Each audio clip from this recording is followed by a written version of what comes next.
check.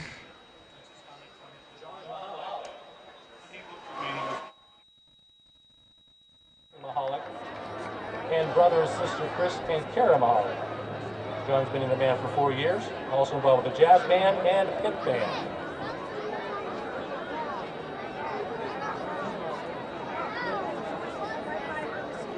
Caitlin Melvin. Caitlin's escorted by Jody and Patricia Melvin. She's been involved 2 years with the cross country and 4 years with the band. Also involved with track, MIC SAD, the prom committee, and the National Honor Society. Sarah Pauly. Sarah's escorted by Joseph and Diane Pauly. Has been in the band for 4 years, also a member of the French Club, involved with spring musicals and the Interact Club. Jacob Plavchek. Jacob's escorted by Richard and Linda Plavchek. Has been involved with band for 4 years, also involved with jazz band, AV Club, pep band, and the National Honor Society.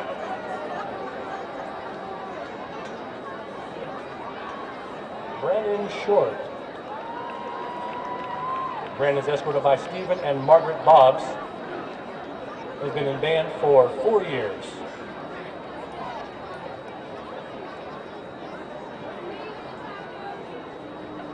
Julie Smith. Julie's escorted by Scott and Donna Smith and brother Benjamin.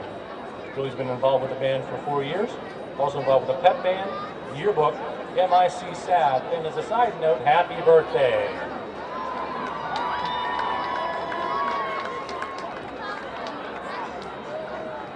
Sarah Smith. Sarah's escorted by Timothy and Ann Smith. Has been the manager for 2 years.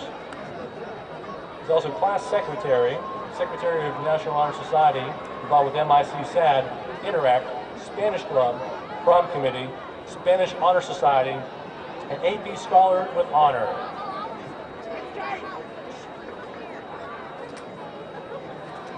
Malik Smith. Malik's escorted by Mother Taisha, Brother Amir, and Nana Loretta. He's been involved with band for 4 years.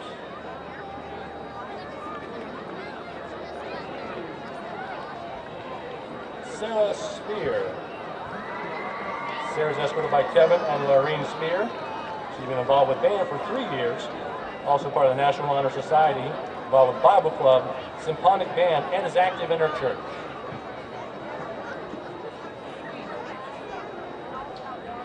Seth Truckenmiller.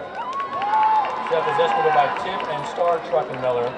He's been involved with band for 4 years, also involved with high school plays and musicals, member of the National Honor Society, French and Science at National Honor Society. Julie Weir. Julie's escorted by Jamie Weir.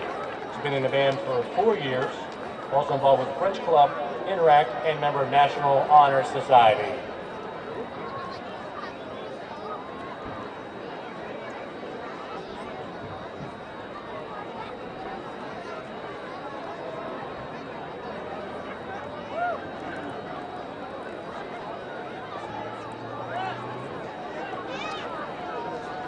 Flip that down so you should be able to hear. Yeah, it's good. Is that a good level? Good, yeah. Okay.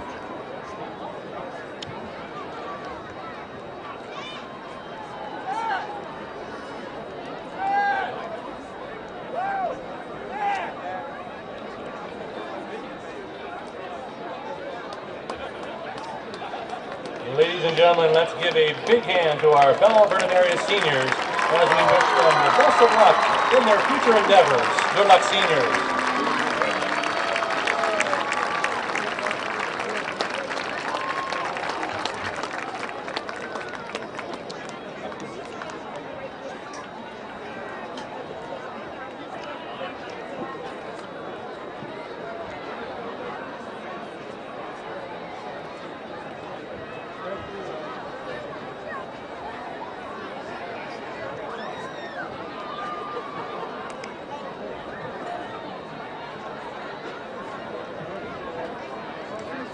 Ladies and gentlemen, at this time we would ask you to please rise. Gentlemen, remove your caps and face the flag flying proudly near our scoreboard as the Belle Vernon Area Marching Band performs our national anthem, followed by the alma mater.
It's up to you. What I could do is anytime we go to commercial, flip it down, and then when we're on the game. I don't need a commercial. I just maybe if you want to just cue me, that's fine.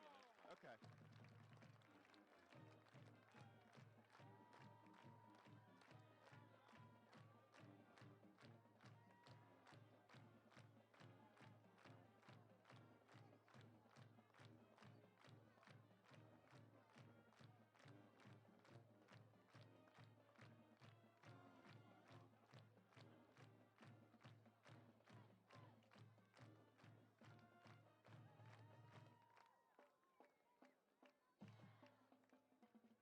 Yeah, I don't need now.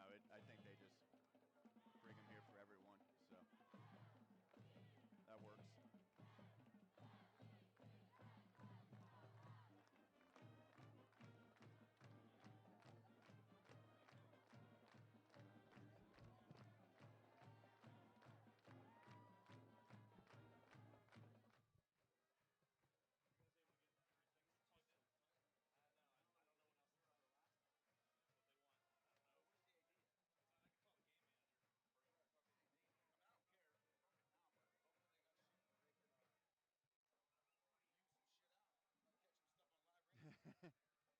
Do you have enough room? Are you good with everything? Okay.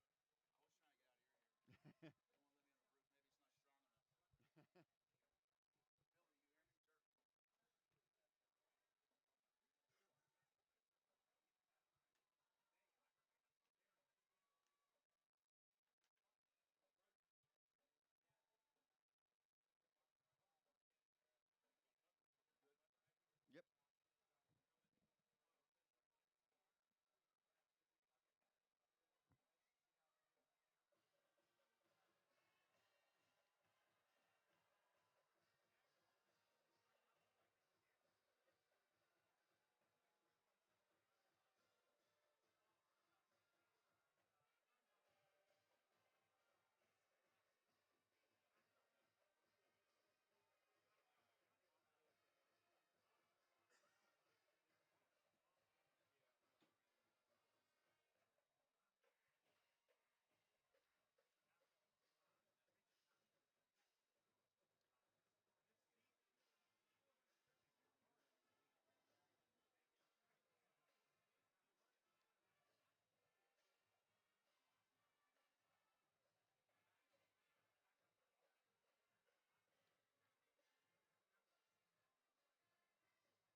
Hi, friends, and a very pleasant good evening. What a great place to be on a Friday night watching high school football.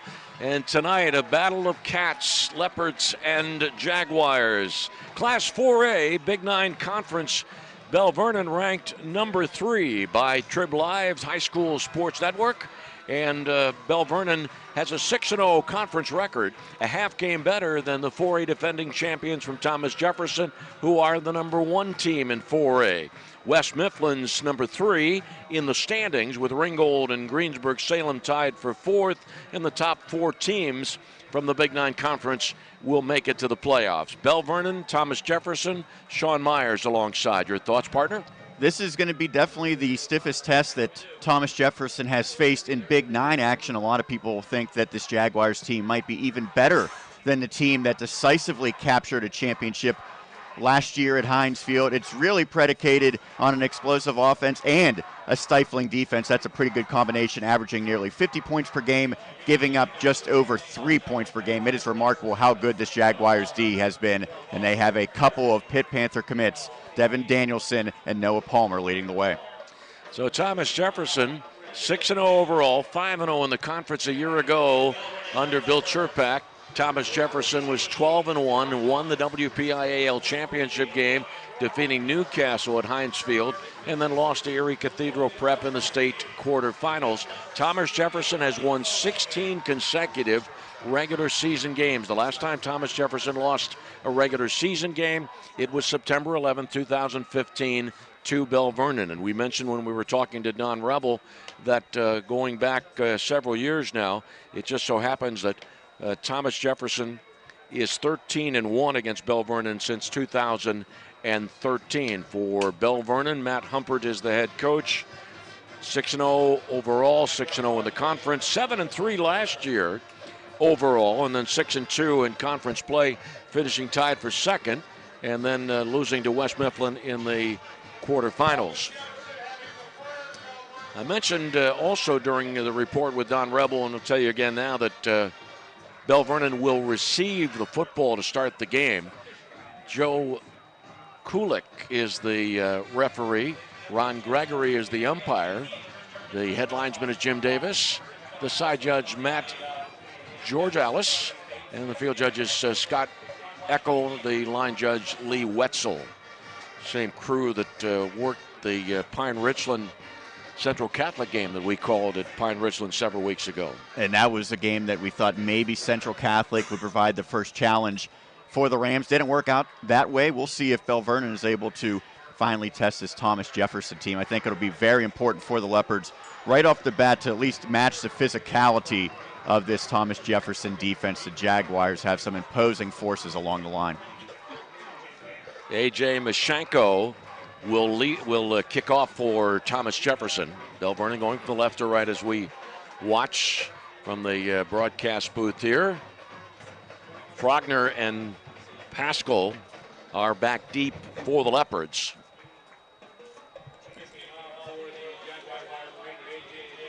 Number 1 and number 3 in a battle for first place. Sean and I have been fortunate to be involved over these weeks on WJAS, call a number of games involving teams battling for the top spot.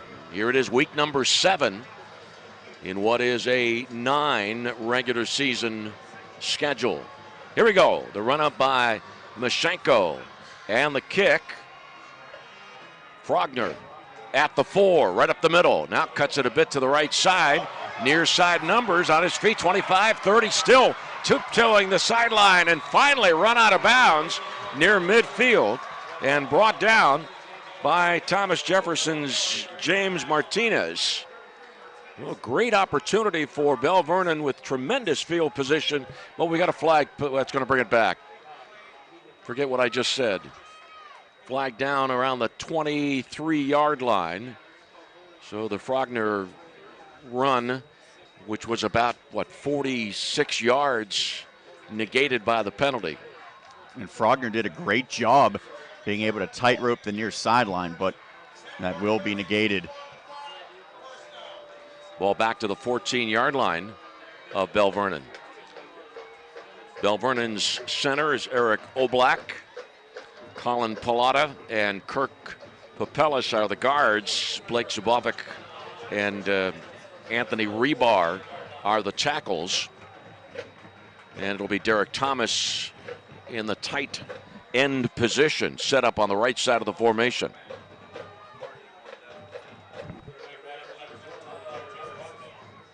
Hartman, shotgun. Waits for Frogner to go through the formation. Looking left and in trouble. Cutting up to the near side to his right. 20, 25, 30. And down around the 33-yard line. Good run there by Jared Hartman, the sophomore, as he seemed to be in trouble, but found some running room. And it was particularly impressive because Noah Palmer, the talented defensive end, seemed to have a clean look at Hartman, but he was able to elude that, turn it upfield, and get a nice gainer all the way to the 33. You know, Hartman, the quarterback, a sophomore. That defensive front for Thomas Jefferson, Noah Palmer, Dominic Serapiglia, Devin Danielson, and Logan Burnsworth. On a 1st and 10 at the Belle Vernon 33-yard line. Pistol formation. Hartman, handoff, trying to get some running room, but slammed down and thrown for a loss on that play was Mason Pascal as he tried to go off the left side of the formation. That was Noah Palmer that time. He was sure tackling as he brought down the ball carrier, and that was actually a kind of a hurried offensive play there by the Leopards. They snapped it with just 1 second remaining on that play clock, wanting to avoid the delay of game. And a loss of 4 on the play, 2nd down and 14 for Belle Vernon at the Belle Vernon 29-yard line. Bertram flanked out to the right side on this 2nd and long. From under center, the handoff and the straight ahead play, there's nothing there. I don't even know if ball carrier got back to the line of scrimmage or not.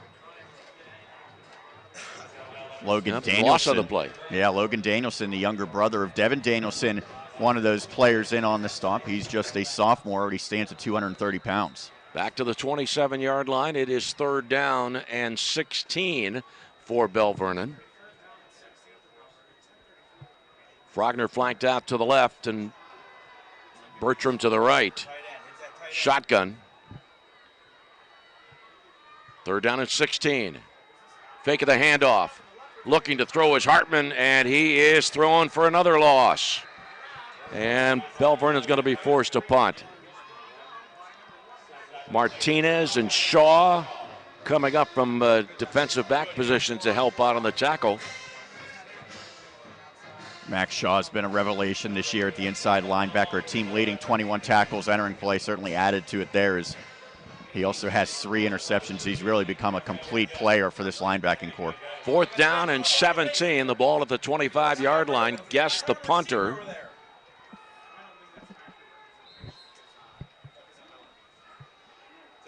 And a timeout. Stops the clock with 9:44 remaining in this first quarter. No score, Thomas Jefferson and Belle Vernon. You're listening to TribLive's High School Sports Network on WJAS 1320 AM.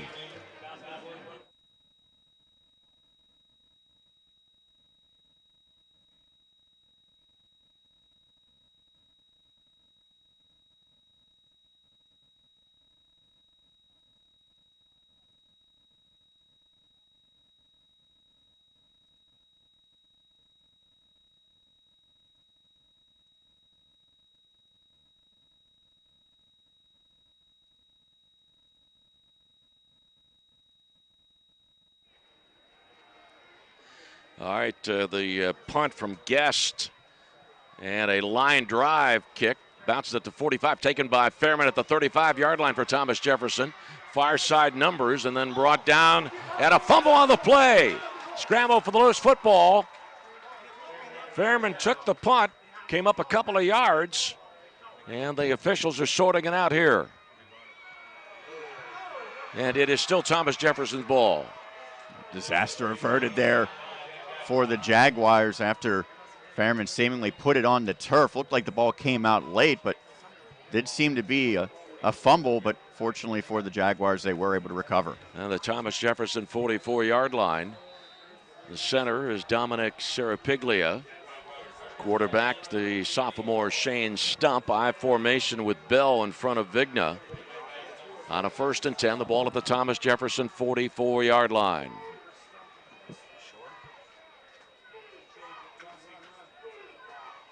Stump, quick pass out to the near side to Fairman. He's got it at the 45 into Belle Vernon territory and then brought down at the 44-yard line. Tackled on the play by Belle Vernon's Derek Thomas. And it's a 1st down on that quick outlet pass to Garrett Fairman. And a great job by Fairman. His momentum was taking him to the near sideline, put his foot in the turf, and cut it inside, eluding the free safety Logan Frogner to pick up that nice 1st down pickup. 43-yard line of Belle Vernon. No score in the game, 9:18 remaining in the 1st quarter. Flanked out to the right side is Fairman. Once again, with the Stump under center. I formation on a 1st and 10. Fake of the handoff. Rolling right. Stump with a pass that is intercepted by Bertram at the 38-yard line of Belle Vernon. What a play that was by Bertram, as that ball kind of just floated out of the hand of Stump. He has a strong arm, but tried to put a little bit of finesse on that one, and Bertram, the junior, was able just to rip it away from the intended receiver. And that is one of the plays that this Leopards team needed to make early to get some momentum. So with 9:01 remaining in this 1st quarter, 2nd drive of the night for Belle Vernon, the ball at the Leopards' 39-yard line in this battle for 1st place, with Belle Vernon leading the division, leading the conference by a half game. Pascal in there, quarterback Hartman. Thomas flanked out to the left, now in motion from left to right. Gets the handoff, he wants to throw. Thomas firing for Frogner downfield, and it is caught. Frogner was well defended, but able to make a catch off a deflection and makes the grab at the 30-yard line of Thomas Jefferson. Urbanowicz was there on the coverage. It was good, but not good enough. 1st and 10. Urbanowicz has to be shaking his head right now, but fortunately for him and the Jaguars, that play once again will be coming back, another costly penalty against the Leopards. Illegal receiver downfield. So it was 1st and 10 at the 39. Move it back to the 34 for a 1st and 15. Belle Vernon and Thomas Jefferson scoreless with 8:53 remaining in the 1st quarter. I like the play call, though. Try to catch this defense off guard, and you said it, Lanny. Urbanowicz is perfect in coverage, but an even better adjustment on the catch. That's one that maybe the Leopards will try to go back to at a later time in this contest. Frogner flanked out to the left side. Bertram to the right. Under center is Hartman. Draw play, handoff Pascal. No, fake of the play. Now they pass complete at midfield. A fine play-action play goes to Brandon Roach. And Roach, after grabbing it at midfield, carries the ball to the 47. 1st and 10, Belle Vernon at the Thomas Jefferson 47. And a perfect call of the play-action. Max Shaw got penetration. He was ready to bring down the ball carrier if it was handed off, but instead the quarterback Hartman kept it and found a man open over the middle. No score with 8:12 remaining in the 1st quarter. Jared Hartman, 7 touchdown runs this year, 10 touchdown passes. Bertram flanked out to the right side. Shotgun formation. Running back Pascal just to the right of the quarterback Hartman. We've got a whistle, and we have a delay of game. And Hartman is pointing at 1 clock, pointing to the clock to the right side of the press box. And it is a 5-yard penalty. The ball moved back to the 48-yard line at Belle Vernon for another 1st and 15. I think he was arguing they did not have the benefit of a full 25 seconds. They were mentioned earlier on the first drive, almost had a delay of game as well. Frogner and Haney flanked out to the left. Bertram to the right. Now Haney in motion from left to right. So it's power to the right side. And the handoff. Pascal's got opening. 45, 40, 30, 20, 10. Touchdown. Mason Pascal. A 52-yard touchdown run. Belle Vernon 6. Thomas Jefferson nothing with 7:46 remaining in the 1st quarter. What an explosive run. This Thomas Jefferson defense rarely gives up touchdowns against the first unit, and the Leopards made it look awfully easy on that 52-yard scamper.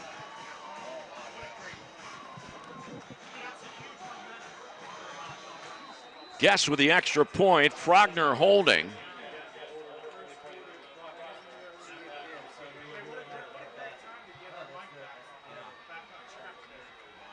Here's the snap, and the ball is down. Line drive kick is good. Belle Vernon 7, Thomas Jefferson nothing. 7:46 remaining in the first quarter. This is the TribLive High School Sports Network and WJAS 1320 AM.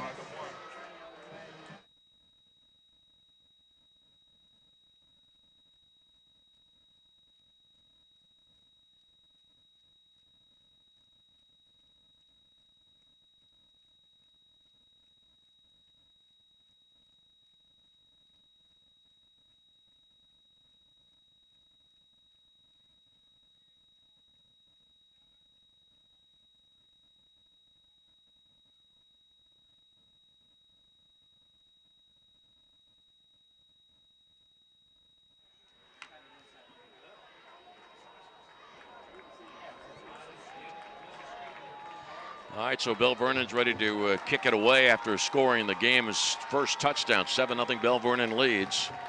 Guess will kick the ball from the 40-yard line. Vigna back deep along with Diebner and Collington for Thomas Jefferson.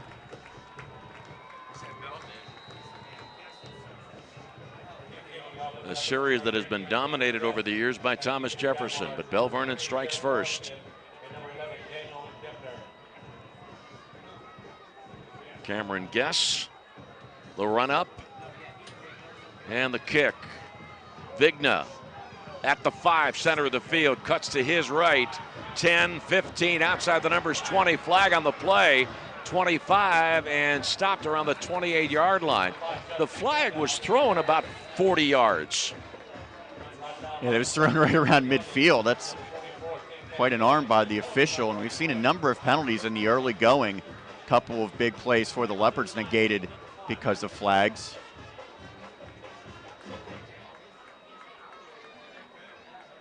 Thomas Jefferson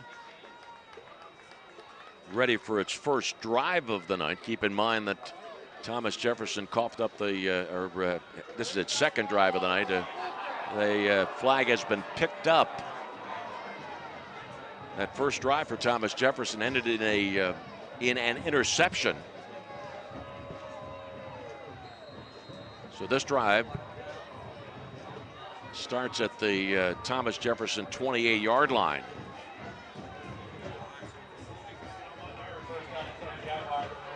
Under center is Stump. In motion is Fairman. Here's the pitch to Vigna, cutting it to the left, to the near side. Vigna to the 35, to the 40, and a first down. Vigna was stopped defensively by Papalis, Kirk Papalis. And ball at the 40-yard line, 1st and 10 for Thomas Jefferson. Nice run by Vigna, but he had some nice downfield blocking, including Sean Bell, who was paving the path, the fullback for the Jaguars. 7-0 Belle Vernon leads. 6:58 remaining in the first period. Fairman flank to the right, I formation with Stump under center. On the 1st and 10, Urbanowitz in motion from left to right. Stump the handoff, Vigna straight ahead, tries to spin off a tackle, but could not. He's brought down. And there defensively for Belle Vernon was Dylan Haney.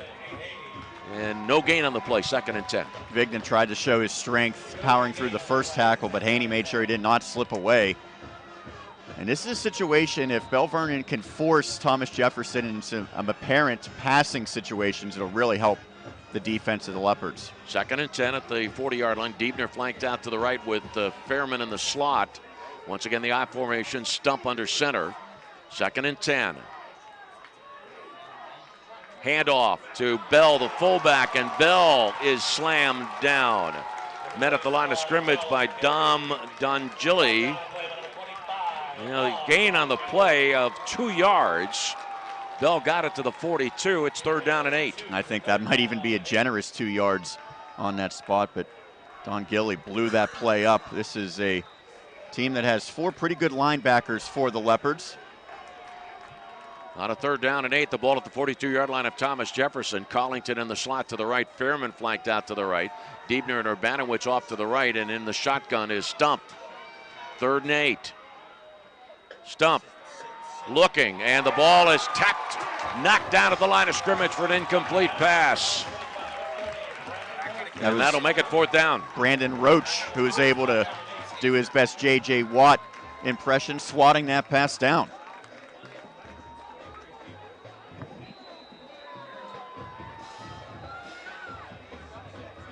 Back deep for Belle Vernon is Hunter Rakonen. And Mashenko will punt from his 30-yard line. High snap, kick away, and a fair catch called by Frogner at the 26-yard line of Belle Vernon. 7-0, Belle Vernon leads with 5:14 remaining in the first quarter.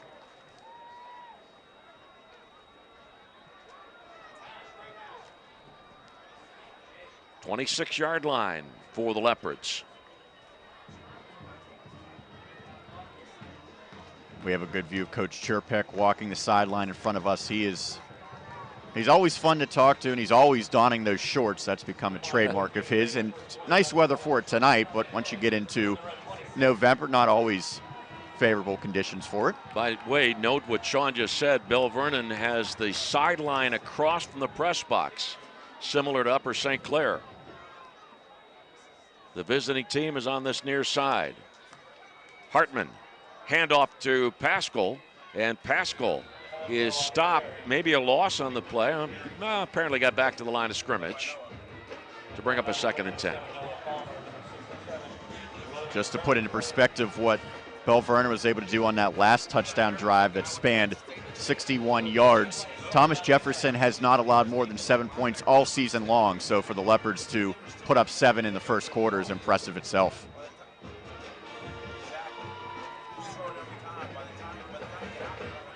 Second down and 10, 26-yard line of Belle Vernon.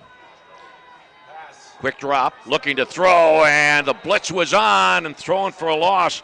Defensively, it was Noah Palmer for Thomas Jefferson. Palmer has been in the backfield all night long, as he was not able to bring down Hartman the first time. This time, he pounded the quarterback to the gold turf, and that's going to go for a big loss. Back to the 21-yard line, 3rd and 15 for Belle Vernon at its 21-yard line. Frogner flanked out to the left. Rakonen in the slot to the left side. Shotgun for quarterback Hartman. And the ball goes off his right hand, and Hartman is thrown down way back at the 10 or 11-yard line and is slow getting up. Bad snap, and it's 4th down coming up for Belle Vernon. One of the first players to greet him once he picked that football up, Devin Danielson, and you have to hope, if you're a fan of Belle Vernon, that Hartman will be okay. Back to the 11-yard line. 4th down and 25. Guest to punt, right now standing in his end zone. Kick away from the 3-yard line, going to the far sideline, and out of bounds. Thomas Jefferson is going to get its 3rd drive started in Belle Vernon territory. 7-0 Belle Vernon leads with 3:12 remaining in the first quarter. That was Belle Vernon's 2nd punt of the night. And the ball at the, see where the officials put the ball down. It'll be at the Belle Vernon 46-yard line for Thomas Jefferson.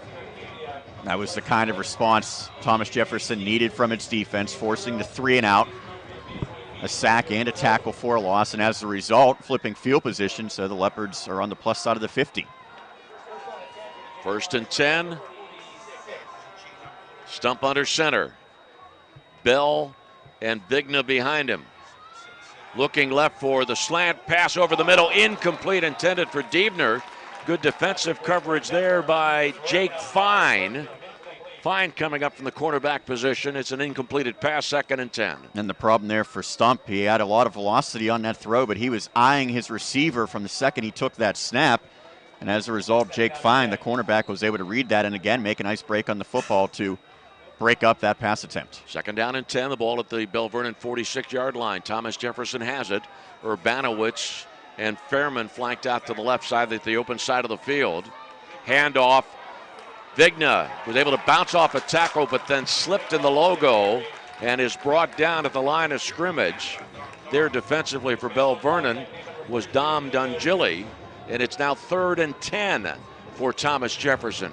And I'm sorry. Also give credit to Nico Kuntz as he was able to get penetration and to force Vigna to try to break it outside, and that, as a result, was why he lost his footing. 3rd and 10, ball at the 46-yard line of Belle Vernon for Thomas Jefferson. Stump, 13 touchdown passes this year. Diebner and Fairman flanked out to the right, Urbanowicz to the left. Ball in the center of the field at the 46-yard line. Stump drops straight back, fires over the middle, and it is incomplete. Off the hand of Diebner at the 15-yard line. And it was Beltran back defensively on the cover, and we got a flag on the play.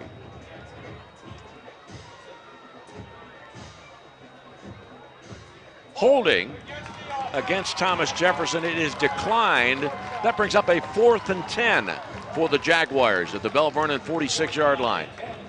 I'm not sure if Diebner maybe was a little bit late to get his head around, but looked like he kind of broke stride at the last second, reached out with one arm instead of running through that route, and as a result wasn't able to catch the football, though that penalty would have nullified any gain he would have had regardless. And Mashenko will punt this ball from the Thomas Jefferson 43-yard line with Frogner and Rakonen back deep. Kick away. Rakonen, 12-yard line, far side hash marks, goes to the far numbers, 25, still on his feet to the 30, 35, and brought down to the far sideline after crossing the 35-yard line. 7-0 Belle Vernon leads, 2:08 remaining in the first quarter. Belle Vernon getting the ball for the 4th time tonight, and will start this drive at its 37-yard line. And the Leopards have had pretty good success on these returns. The kick return, the punt return. This time there was no penalty flag to move the football back, so Belle Vernon with the lead and certainly momentum in the Leopards' corner as well. Pascal, who has scored the game's touchdown, is to the right of quarterback Hartman, who was in the shotgun. 3 wide receivers to the right, 1 to the left. Pass to the far side, the left side of the formation. Incomplete around the 35-yard line of Thomas Jefferson. The pass intended for Thomas. Incomplete pass, 2nd down and 10. Jared Collington was able to just spin his head around and get his arm out at the last second to break it up. That is a great job by the senior who, coming into play, led the team with 4 pass breakups. 2nd down and 10 for the Leopards. Bertram flanked out to the right along with Rakonen and also Labuda. Frogner's flanked to the left. Now he's going out of the formation. He's going out of the game. Now we got a timeout, some confusion, and once again Belle Vernon takes the timeout with 2:03 remaining in the first quarter. The standings in the Big 9 Conference we'll give you in a moment after Sean tells you this. We want to let you know that for several years, Progress has been recognizing the efforts of high school athletes in Western Pennsylvania. Now the Progress and AstroTurf have united under the AstroTurf name. The team at the new TribLive High School Sports Network is pleased to say that AstroTurf has joined our high school sports sponsorship family. AstroTurf is one of the most iconic brands in sports, and we're thrilled to have them on board. Let's check the standings now. Belle Vernon 6-0, Thomas Jefferson 5-0, West Mifflin 3-2. In 3rd place, Ringgold and Greensburg-Salem in the Big 9 tied for 4th with 3-3 identical records. And West Mifflin is at Ringgold tonight, while Greensburg-Salem is playing a non-conference game in Montour. Trinity in 6th place, 2-3, hosting Albert Gallatin. Remember, 4 teams from the Big 9 Conference make the playoffs. All right, here we go. 2nd down and 10. Belle Vernon has the ball at its 37-yard line. Looking right is Hartman, and he is thrown down back at the 31-yard line. Remember, Hartman had gotten up slowly before in that last drive, but he was stopped there by Logan Danielson. Yeah, it was another collapse of the offensive line for the Leopards, just overpowered by the Jaguars, and that time rushing the quarterback. 3rd down and 15. 32-yard line to Belle Vernon with a minute and a half remaining in the first quarter. In motion now Pascal. And a flag before the snap. Prior to the snap, false start against the offense. Yeah, no doubt you could hear Joe Kulik tell us false start. Another 5 yards back. And it brings up a 3rd and 20 for Belle Vernon at the Leopards' 27-yard line. Love when they have the officials mic'd up. Makes it a lot more apparent for everyone in the crowd, that the few that aren't tuning into our broadcast, exactly what is going on.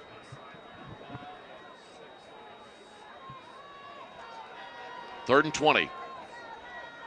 Hartman, sophomore quarterback.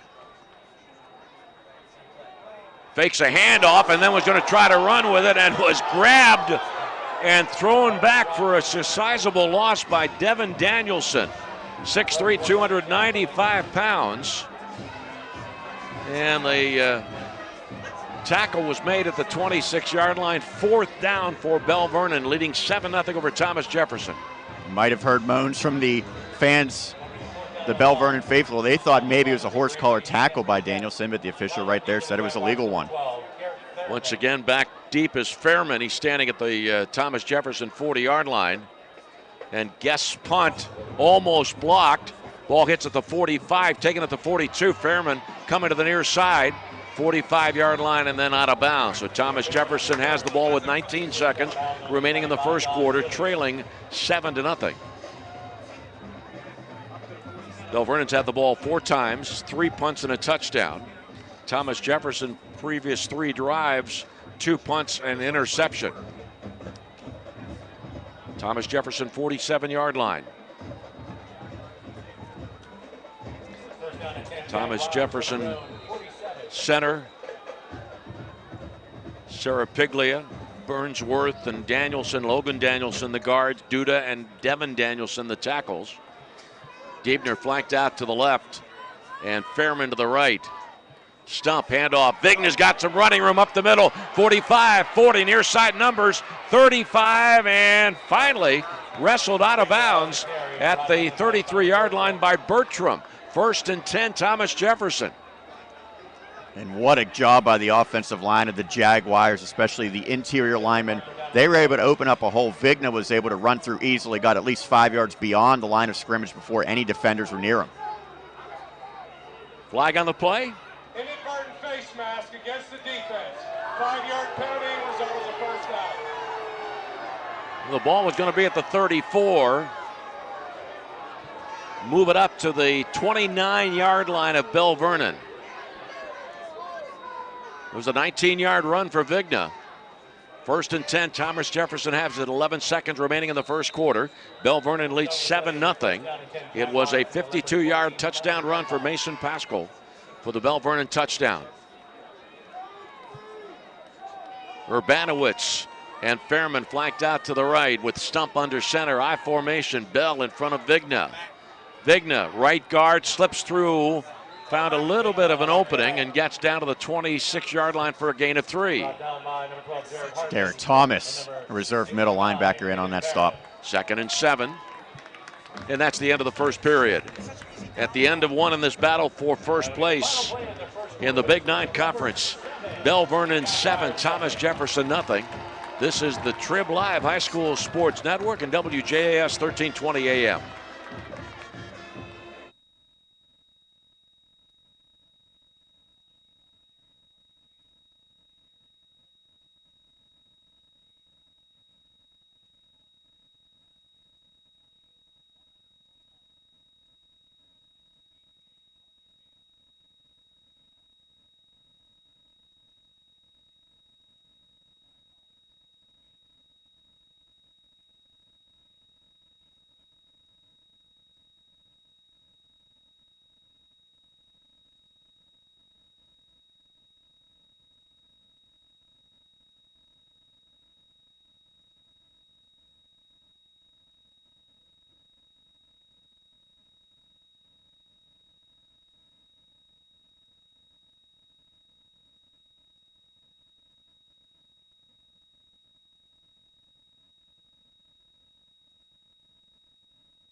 2nd down and 7 as we start the second quarter. Thomas Jefferson driving. The ball at the Belle Vernon 26-yard line. Urbanowitz in motion from right to left. Stump, handoff, Vigna slides through, now spins away from 2 tacklers to the 15, got a first down, and close to the 10-yard line. Down to the 11, 1st and 10, Thomas Jefferson. That's strong running right there by Vigna. He's closing in already on a 1,000-yard season. He's just 165 pounds, but he certainly runs like a player much closer to 200 pounds. 1st down and 10 for Thomas Jefferson at the Belle Vernon 11-yard line.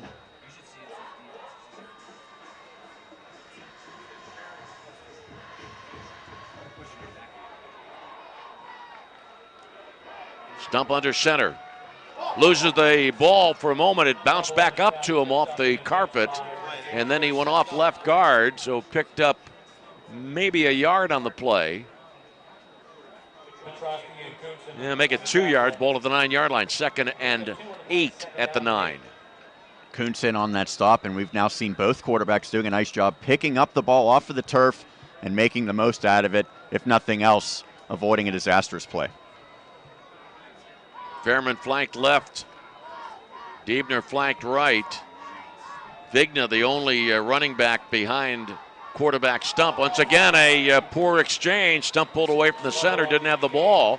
Had to jump back on it again. 2 bad snaps in a row. This time the ball's at the 10 and makes it 3rd down and 9 for Thomas Jefferson at the Belle Vernon 10-yard line.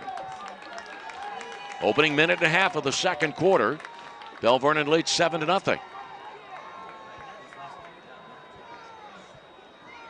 Couple of players entering the field now for Thomas Jefferson, Urbanowitz and Diebner. And Diebner goes left with Fairman. Urbanowitz right. The open side of the field is to the near side to the right. Diebner in motion from left to right. Looking to throw, firing for Fairman. It's incomplete. On the far sideline around the 6-yard line. And now it is 4th down and 9. The ball at the 10-yard line, and Thomas Jefferson will attempt a field goal. Shanko comes out. He was an all-WPIAL soccer player for the Jaguars. Garrett Fairman is the holder. Dominic Serapiglia is the snapper. The spot is the 17-yard line. On a 4th down and 9. Ball is down. Mashenko's kick is good. 27-yard field goal.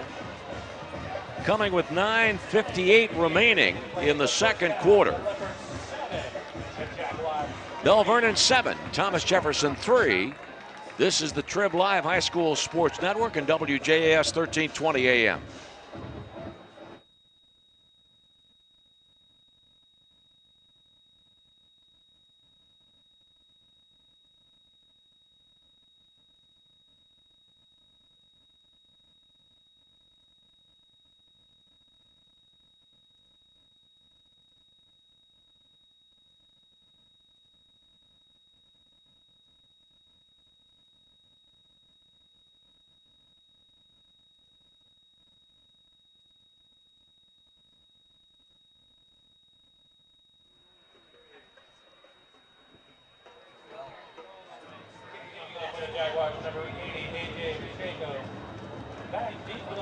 Here we go with Thomas Jefferson having just put 3 points on the board. 7-3 Belle Vernon leads.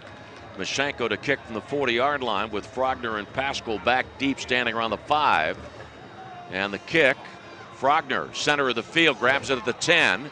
15 up the middle, 20, 25, 30, 35, 40, goes to the far side numbers and is finally brought down after getting into Thomas Jefferson territory. That's a good job by the kicker, Mashenko. He absorbed a stiff arm, but ultimately was able to at least help make that tackle. But if you're TJ on a kick return, you cannot allow the football to go straight up the middle. That's exactly what happened. Bench warning? Sideline warning, yep. Just got to move those players back. And That is the first warning they've received. The ball at the Thomas Jefferson 48-yard line. 9:50 remaining in the first half. Number 1, Thomas Jefferson, ranked number 1 by TribLive High School Sports Network in 4A. South Fayette is number 2, Belle Vernon 3, Montour 4, Greensburg Salem 5.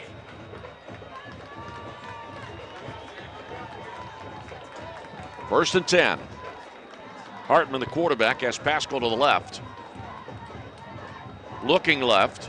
Slant pattern over the middle, deflected. Knocked down to the line of scrimmage. Might have been Bell that knocked that ball down. Indeed it was. Inside linebacker Sean Bell. And if he was a little bit more beyond the line of scrimmage, might have been able to pick that one. He kind of just got his arm up as a reactionary play to bat it down. Second down and 10 at the 48-yard line of Thomas Jefferson for Belle Vernon. Rakonen comes out to the left side, along with Labuda and Bertram on a second down and 10. Shotgun for Hartman. Handoff. Coming out to the left side, Pascal tried to slant off left tackle, and it was Bell that made the tackle at the 46-yard line for a gain of 2. 3rd and 8 coming up. Looked like that was a read option. Hartman held on to the football until giving off to his back Pascal at the very last second. There wasn't a lot of running room, but on a play like that, the quarterback's reading the ends and where they're going before making his decision. 9:23 remaining in the first half. 7-3 Belle Vernon leads Thomas Jefferson.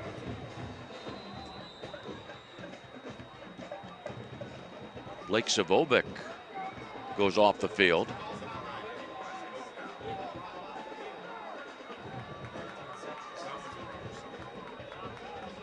.11 seconds on the play clock. Got to hurry. 3rd down and 8. In motion, Labuda. And a timeout has to be called by Belle Vernon. 8:54 remaining in the second quarter. Belle Vernon 7, Thomas Jefferson 3. The TribLive High School Sports Network and WJAS 1320 AM.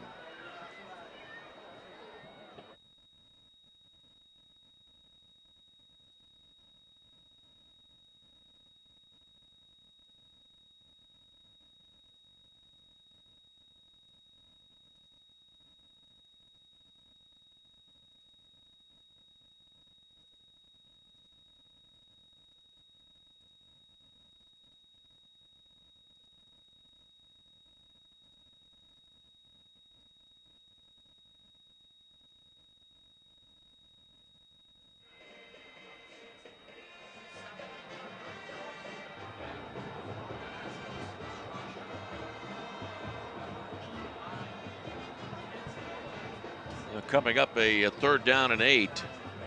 Sabovic, who left the field at the last second for some reason, that's changed things for Belle Vernon. And the Leopards had to take a timeout. Here's the 3rd and 8 play. In motion, Labuda from left to right. Hartman looks right, now looking left, and is brought down back at the 47-yard line of Thomas Jefferson. That was Noah Palmer again. Pat Narduzzi has to be loving his performance that he's receiving from his verbal commitment. 6'4", 225 pounds. He is fast out there. And that time he was able to get enough of Hartman for the sack. Back at the 48-yard line, where it is now 4th and 14. And Guest to punt from around the 38-yard line. Fairman is back deep, and now Diebner goes back deep with him. Both of the deep men are at the 20-yard line of Thomas Jefferson. Guest gets the punt off. Line to Diebner at the 17, near side numbers. Flag on the play, and Diebner brought the ball over the 25-yard line. But there is a flag. 8:06 remaining in the second quarter. 7-3, Belle Vernon leads. It was a good job receiving that punt by Diebner as it came up and he caught it right by his helmet. Typically you like to catch it around the chest, but another flag on a kick or punt return. We've seen this numerous times in this first half. During the return, block in the back against Thomas Jefferson. Half the distance to the goal. Penalty against Thomas Jefferson forces the Jaguars back. The spot was the 17. And back to the 8.5. We'll call it the 9 with 8:06 remaining. Thomas Jefferson's 5th drive of the night. 7-3 Belle Vernon leads. Mason Pascal, a 52-yard touchdown run for Belle Vernon. And A.J. Mashenko, a 27-yard field goal for Thomas Jefferson. Stump under center. Hand off. Vigna finds that opening up the middle and is able to get out to the 18-yard line. Boy, they have been able, the Thomas Jefferson offensive line doing a great job of opening that center of the formation.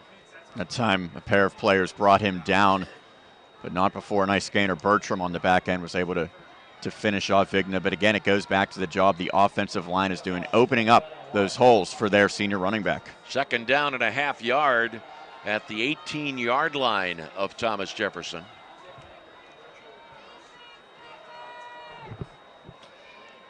Fairman flank left, Urbanowicz right. I formation, Bell in front of Vigna on the 2nd down play. Here's the pitch. Taking it out to this near side is Vigna, able to turn the corner and gets the ball to the 27-yard line. 1st and 10 for Thomas Jefferson. Wait a minute. Let's see if there's a flag on the play. There is. It's a little harder to see these flags on the gold turf. Great point, Sean. Holding against Thomas Jefferson, half the distance. This holding penalty that negates the 1st down.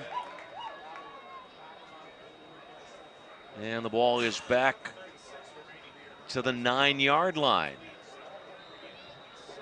2nd down and 10 at the Thomas Jefferson 9-yard line with 7.5 minutes remaining in the 1st half.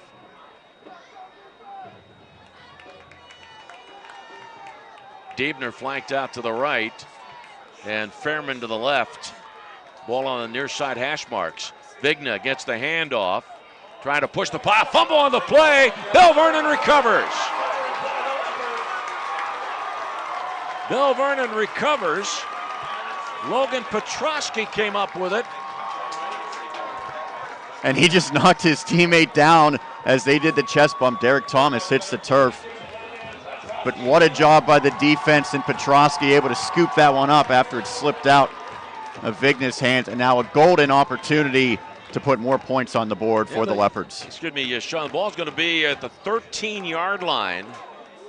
Thomas Jefferson's 13-yard line with 7:14 remaining in the 2nd quarter.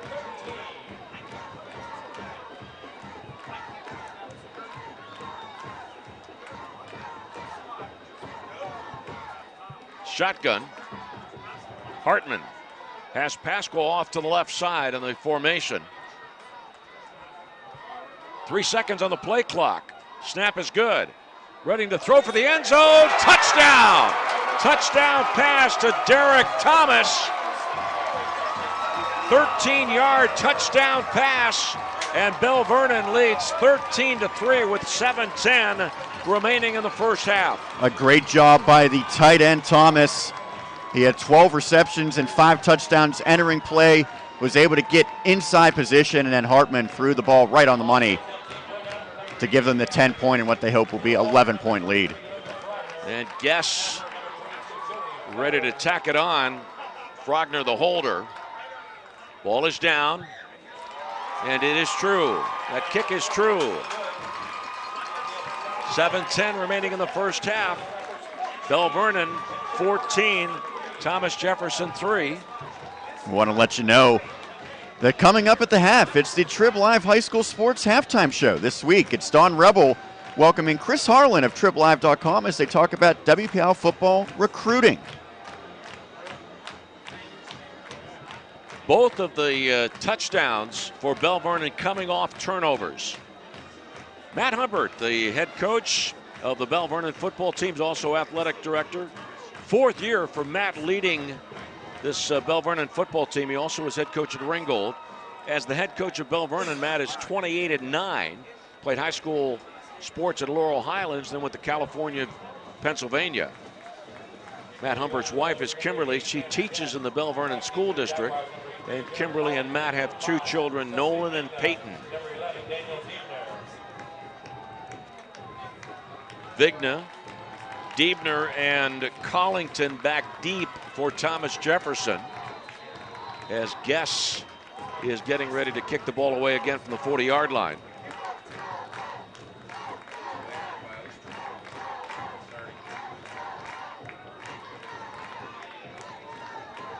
Guess the kick, and into the end zone. Thomas Jefferson's 6th drive of the night will start at its 20-yard line. What a weapon it is for the Leopards to have Cam Guess and the ability, as just a sophomore, to consistently get these kickoffs into the end zone. Completely negates the return opportunity for the opponents. And we've seen already on the Belle Vernon side how much you can really swing momentum and field position with a good kickoff return. Ball at the 20-yard line. I formation with Bell in front of Vigna. Stump, quick pass to the far side to Fairman. Fairman outside the numbers, grabbed it at the 20 and runs up close to a first down. Got the ball near the 30-yard line on that quick out route. And it is a first down. 1st and 10 at the 30-yard line for Thomas Jefferson. Good play design there for Thomas Jefferson, as Diebner was the lead blocker after that pass was complete. Did a good job pushing his man down the field. Fairman now flanked into the slot on the right side with Urbanowitz. A ball that is not handled again by the snap, and quarterback Stump didn't cover up this time. It was his running back, the fullback Bell, who did. And so we've had 3 missed snaps for Thomas Jefferson in this game. Loss of a yard on the play back to the 29. Poor exchange, thank you, between the center and quarterback had something to do with Thomas Jefferson being forced to go for a field goal last time it possessed the ball, or 2 times previously, that is. Last time it had the ball, it fumbled. 2nd down at 11. Here's the pitch. Vigna taking it to the near side to his right, and is able to fight his way to the 34-yard line. Defensively for the Leopards, Dongili, along with Brandon Roach. And a pickup of 5 brings the ball to the 34-yard line. A couple of players checking out defensively for the Leopards, including Kuntz, and now the players who are out there for Belle Vernon trying to encourage the fans to get loud here on this 3rd down attempt. 3rd down and 6 for Thomas Jefferson at its 34-yard line. Shotgun for Stump. Stump rolling right, gets away from a tackler and then steps out of bounds at the 39. He is going to be a little bit short. Just shy of a first down. Stepped out of the 39. The first down mark was the 40. Now it's 4th down. 5:15 remaining in the first half. Belle Vernon 14, Thomas Jefferson 3. And it looks like the offense is staying out there, and this is a interesting decision to say the least. 5:15 remaining. On a 4th down and 1, 39-yard line. Stump under center. Urbanowitz, 3 seconds on the play clock now. Urbanowitz flanked left. And a first down for Thomas Jefferson as Belle Vernon jumped. Well, the Leopards saying that it was the Jaguars who moved first, but I don't think the officials are going to agree. So it is a first down by way of the penalty, the ball to the 44-yard line. I do not think that the Jaguars ever had an intention of snapping that. I think that's exactly what Thomas Jefferson was hoping for. Line up and try to induce the offsides and the encroachment. 1st and 10. Diebner and Fairman flanked out to the left. Handoff to Vigna. Straight ahead, puts his head down and gains maybe 5 on the play. Brought down by Haney, also by Colin Pallotta. Out to the 49-yard line. 2nd down and 5 for Belle Vernon.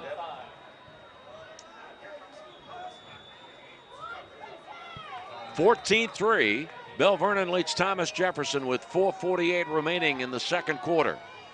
Urbanowitz and Fairman out to the left side.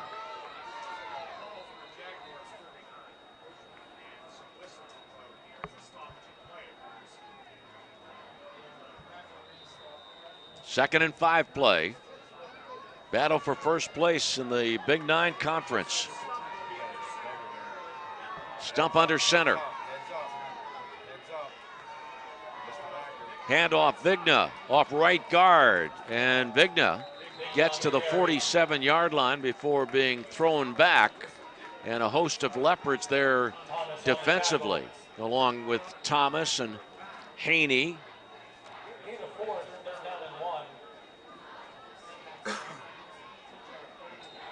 Ball to the 47-yard line. 3rd down and 1. 3rd and 1 for Thomas Jefferson. High formation. Stump under center. Vigna gets the handoff, gets the first down, and able to move the pile after being hit at the 45 and moves the pile to the 42-yard line. 1st and 10, Thomas Jefferson. That was a good job by Vigna. There was a little bit of penetration that time by the front four of the Leopards, but he was able to run through the line of scrimmage and keep the sticks moving, and this could be a massive drive right here. Hey, Lou Root is here, ladies and gentlemen. He's the pride of Belle Vernon. The big man on campus, I think is what they call him here. Yes, indeed he is. Dear friend Lou Root. 1st and 10, 42-yard line. Urbanowitz in motion from right to left. Looking to throw. Stump firing for Fairman, and it is caught. And then run out of bounds. Caught down around the 15-yard line. Now it's ruled a out-of-bounds play and a 1st and 10 for Thomas Jefferson. That was good separation as Zawosky was in the trail position the entire time. Was fortunately able to push out of bounds, but it'll be a 1st and goal scenario now for Thomas Jefferson. At the 10-yard line of Belle Vernon. Right along that sideline, that fine catch by Fairman. Fairman and Diebner flanked out to the left side on a 1st and 10. Ball at the Belle Vernon 10-yard line. Stump calling signals. Vigna handoff, goes off left tackle and dives forward for a couple of yards. 3:10 remaining in the half. Thomas Jefferson trailing 14-3. Ball at the 8-yard line, 2nd down. It's 2nd and goal at the 8-yard line.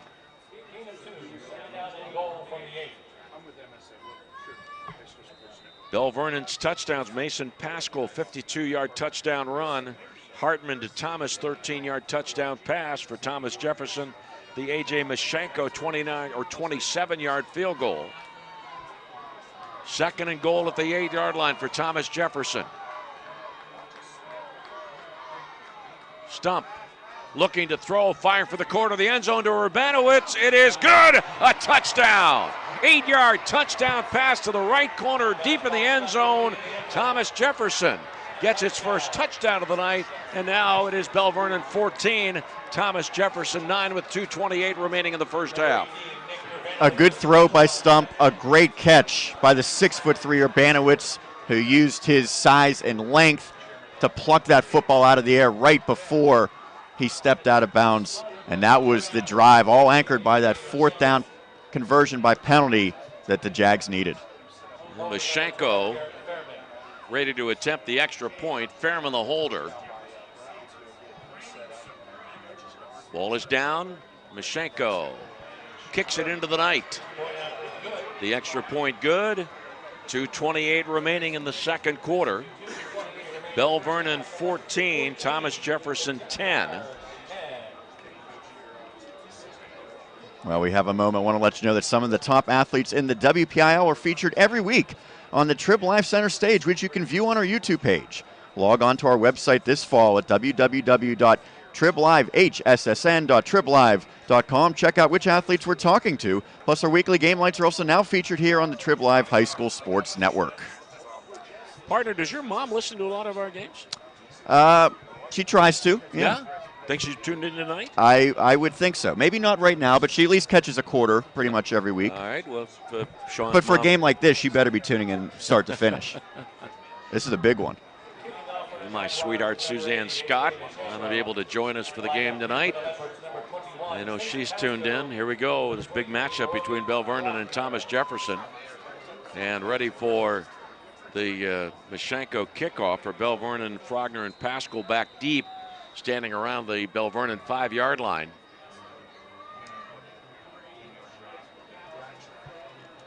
And the kick.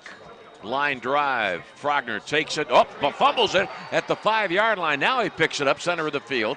Cuts to the far side to his right and is brought down around the 15-yard line. A real strong defensive play made there by Thomas Jefferson's Jack Mish. We've seen some ball control issues both ways. Of course, the 2 turnovers by Thomas Jefferson, but the Jaguars with a couple other fumbles they were able to recover, and that time on the kick return probably cost the Leopards at least 5 or 10 yards. So Belle Vernon starts its 7th drive of the night at its 15-yard line.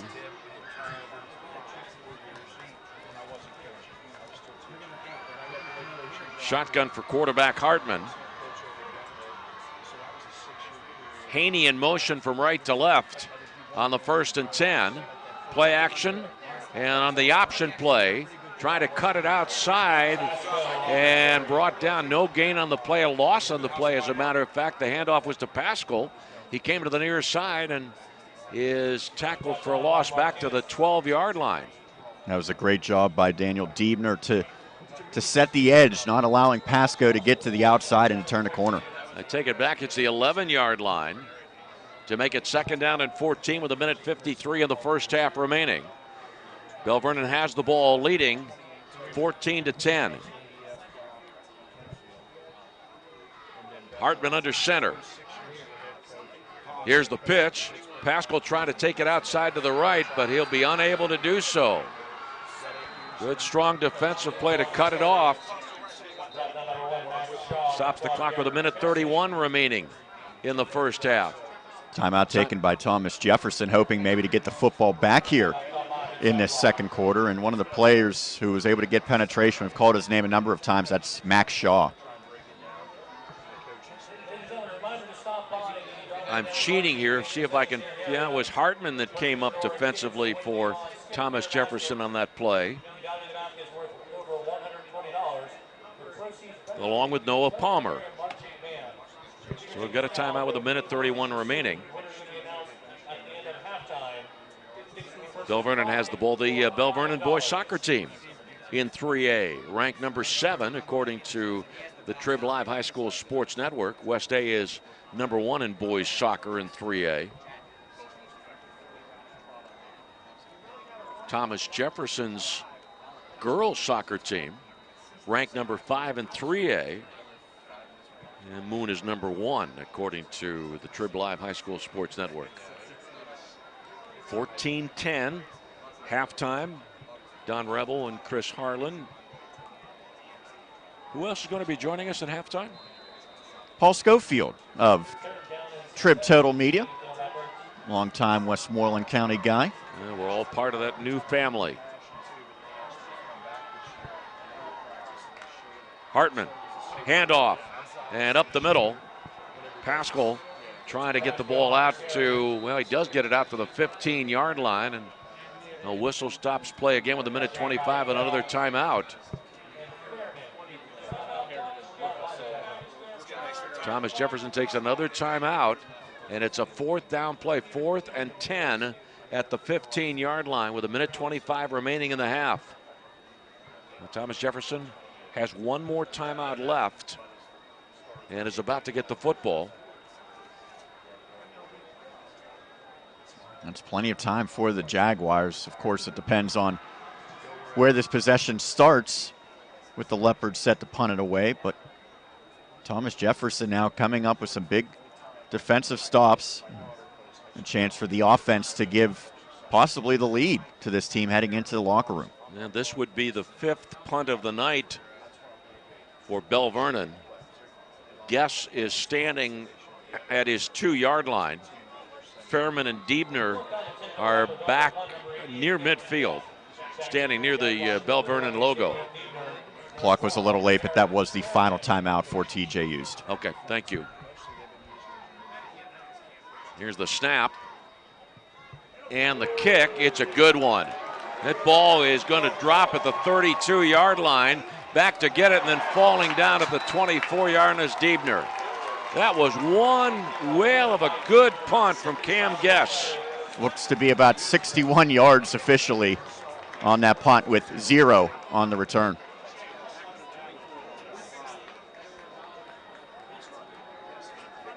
Just when Thomas Jefferson was hoping to have the ball near midfield with 1:15 remaining, Thomas Jefferson will have the ball instead at the 24-yard line. You rarely see 61-yard punts at the NFL level, let alone the high school level. 1:15 remaining. Belle Vernon leads 14-10. Urbanowicz flanked out to the right. Diebner and Fairman out to the left. Now 4 wideouts to the left side. Ready to throw. Looking to the near side for Urbanowicz, and it is out of bounds. The pass is incomplete. There were 4 wideouts to the left. It included also Vigna and Bell. And now a 2nd and 10 coming up with 1:11 remaining in the first half. That's really good hustle by the outside linebacker Bertram, as he was able to act almost like a safety on that play, coming over as a second defender on that pass.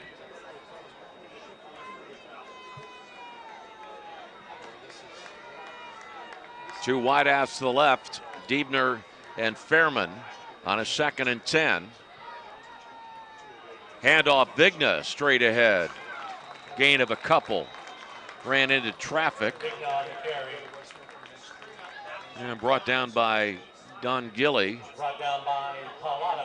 I love that these defenders for Belle Vernon are finishing their tackles, as Don Gilly made sure that the ball handlers pushed back down to this beautiful gold turf. 3rd down and 7. The ball at the Thomas Jefferson 37-yard line with 42 seconds remaining and the clock moving. Urbanowicz goes out to the left. Fairman to the right. Vigna, the lone running back in the formation. And now Fairman in motion from right to left. Here's the pitch to Vigna. Outside to the left side. Gets to the 30-yard line. 35, still on his feet. 40, midfield, still on his feet at midfield. And then finally brought down at the 47-yard line. 17 seconds remaining in the half. Stump wants to spike the ball here. Ball at the 46. Now 47-yard line of Belle Vernon. 17 seconds. And the spike. 14 seconds remaining in the half. 14-10, Belle Vernon lead. What a run by Vigna. It was, but with no timeouts, it's going to be tough for Thomas Jefferson to really execute here. Still needing 47 yards to go. They can use the sidelines, and of course on any first down pickups, the clock does stop momentarily like we just saw.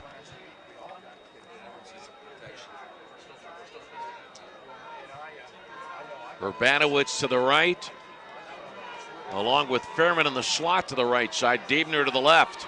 Shotgun for Stump, and Belle Vernon takes a timeout. It's final of the half. I like that decision. Obviously, there's only 14 seconds remaining, and you can't carry any timeouts from the first half to the second. So for Coach Humbert, making sure all 11 of his defenders know exactly what their responsibility is. No one can get past you. Right now, you'll allow a pass over the middle if you're the Leopards. You don't want the Jaguars getting to the sidelines and stopping the clock. Bill Chirpak, over 2 decades as the head coach of Thomas Jefferson, also the athletic director. Bill Chirpak has won 6 WPIAL football titles. The first one was in 2014, the last 2 coming in 2015, 2016. Bill has 242 wins, tied for 11th place on the all-time win list. Bill Chirpak, who played for George Novak at Steel Valley back in the 80s and then went on to play offensive guard at Pitt. Bill Chirpak. Hate giving ages away, but I believe he is 50 years old, and if he decides to coach into his 70s, he realistically could be maybe the all-time wins leader for coaching. Here we go, 2nd down and 10 ball at the 47-yard line of Belle Vernon with 14 seconds remaining in the half.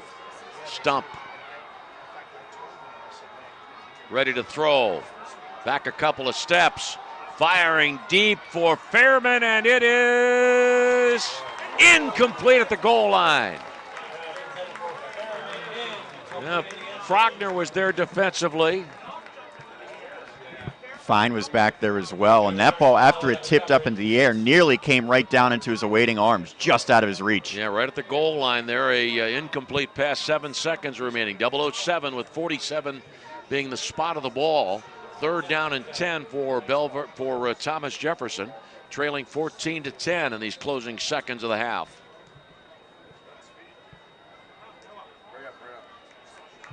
If you're TJ, maybe take another shot just like that one. Nearly worked out in the Jaguars' favor. So it's Diebner flanked out to the left. Urbanowitz, Fairman, and Collington flanked to the right.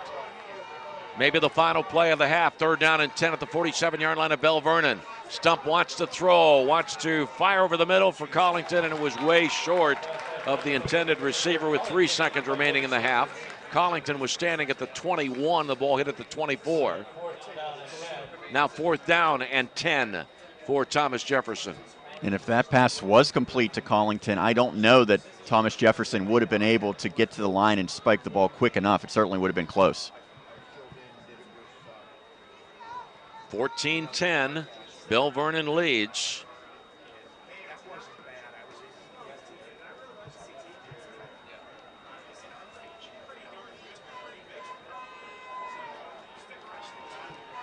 Braden Lautner's checked into the game for the Jags.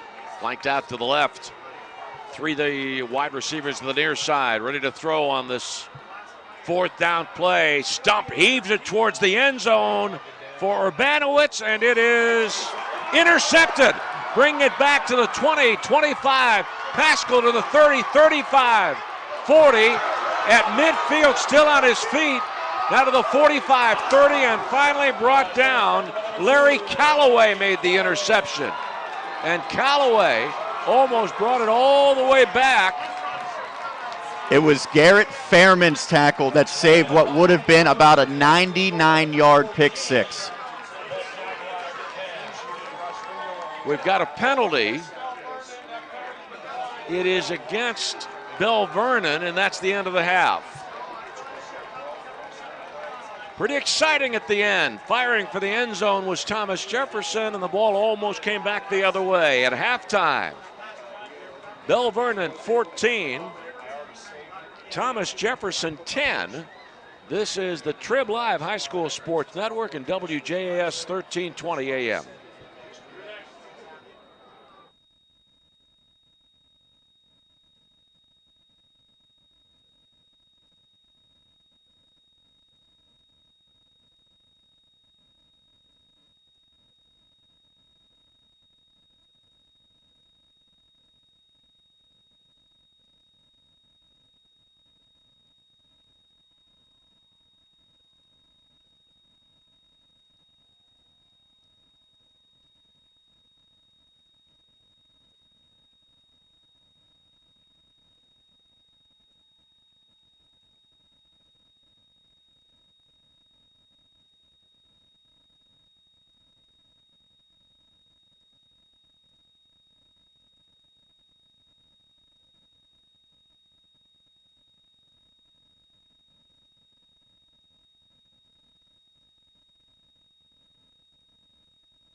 Halftime, Thomas Jefferson trailing Belle Vernon 14-10. The scoring summary for you.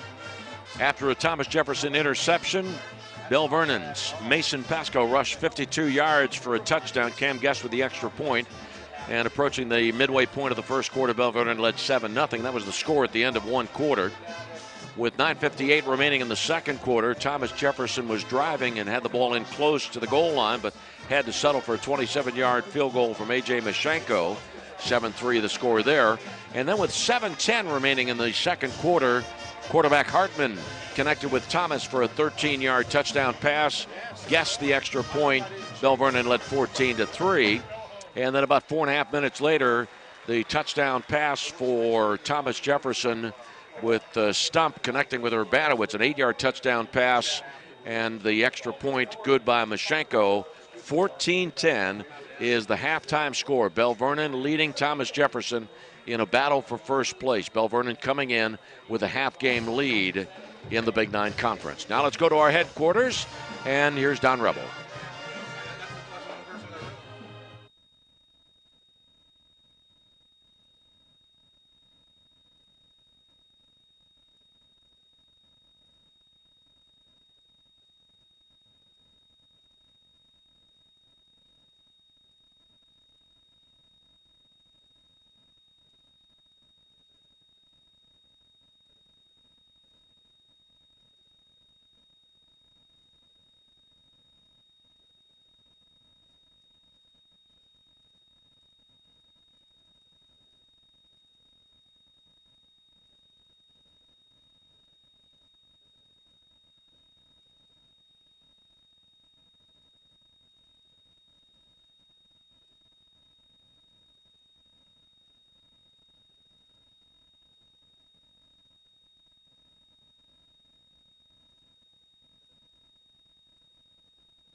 Welcome back to Belle Vernon Area High School and Weir Stadium as the Leopards holding a 14-10 lead over Thomas Jefferson at the half here on the TribLive High School Sports Network. I'm Sean Meyers, and now we'll welcome in a special guest. One of the best aspects of changing from the MSA Sports Network to the TribLive High School Sports Network is we've joined forces with all the great Trib Total Media writers over the years, and one of them is Paul Schofield, kind enough to join us. Paul, thank you for taking the time here during the half. Talk about what you saw from the first half between these two teams.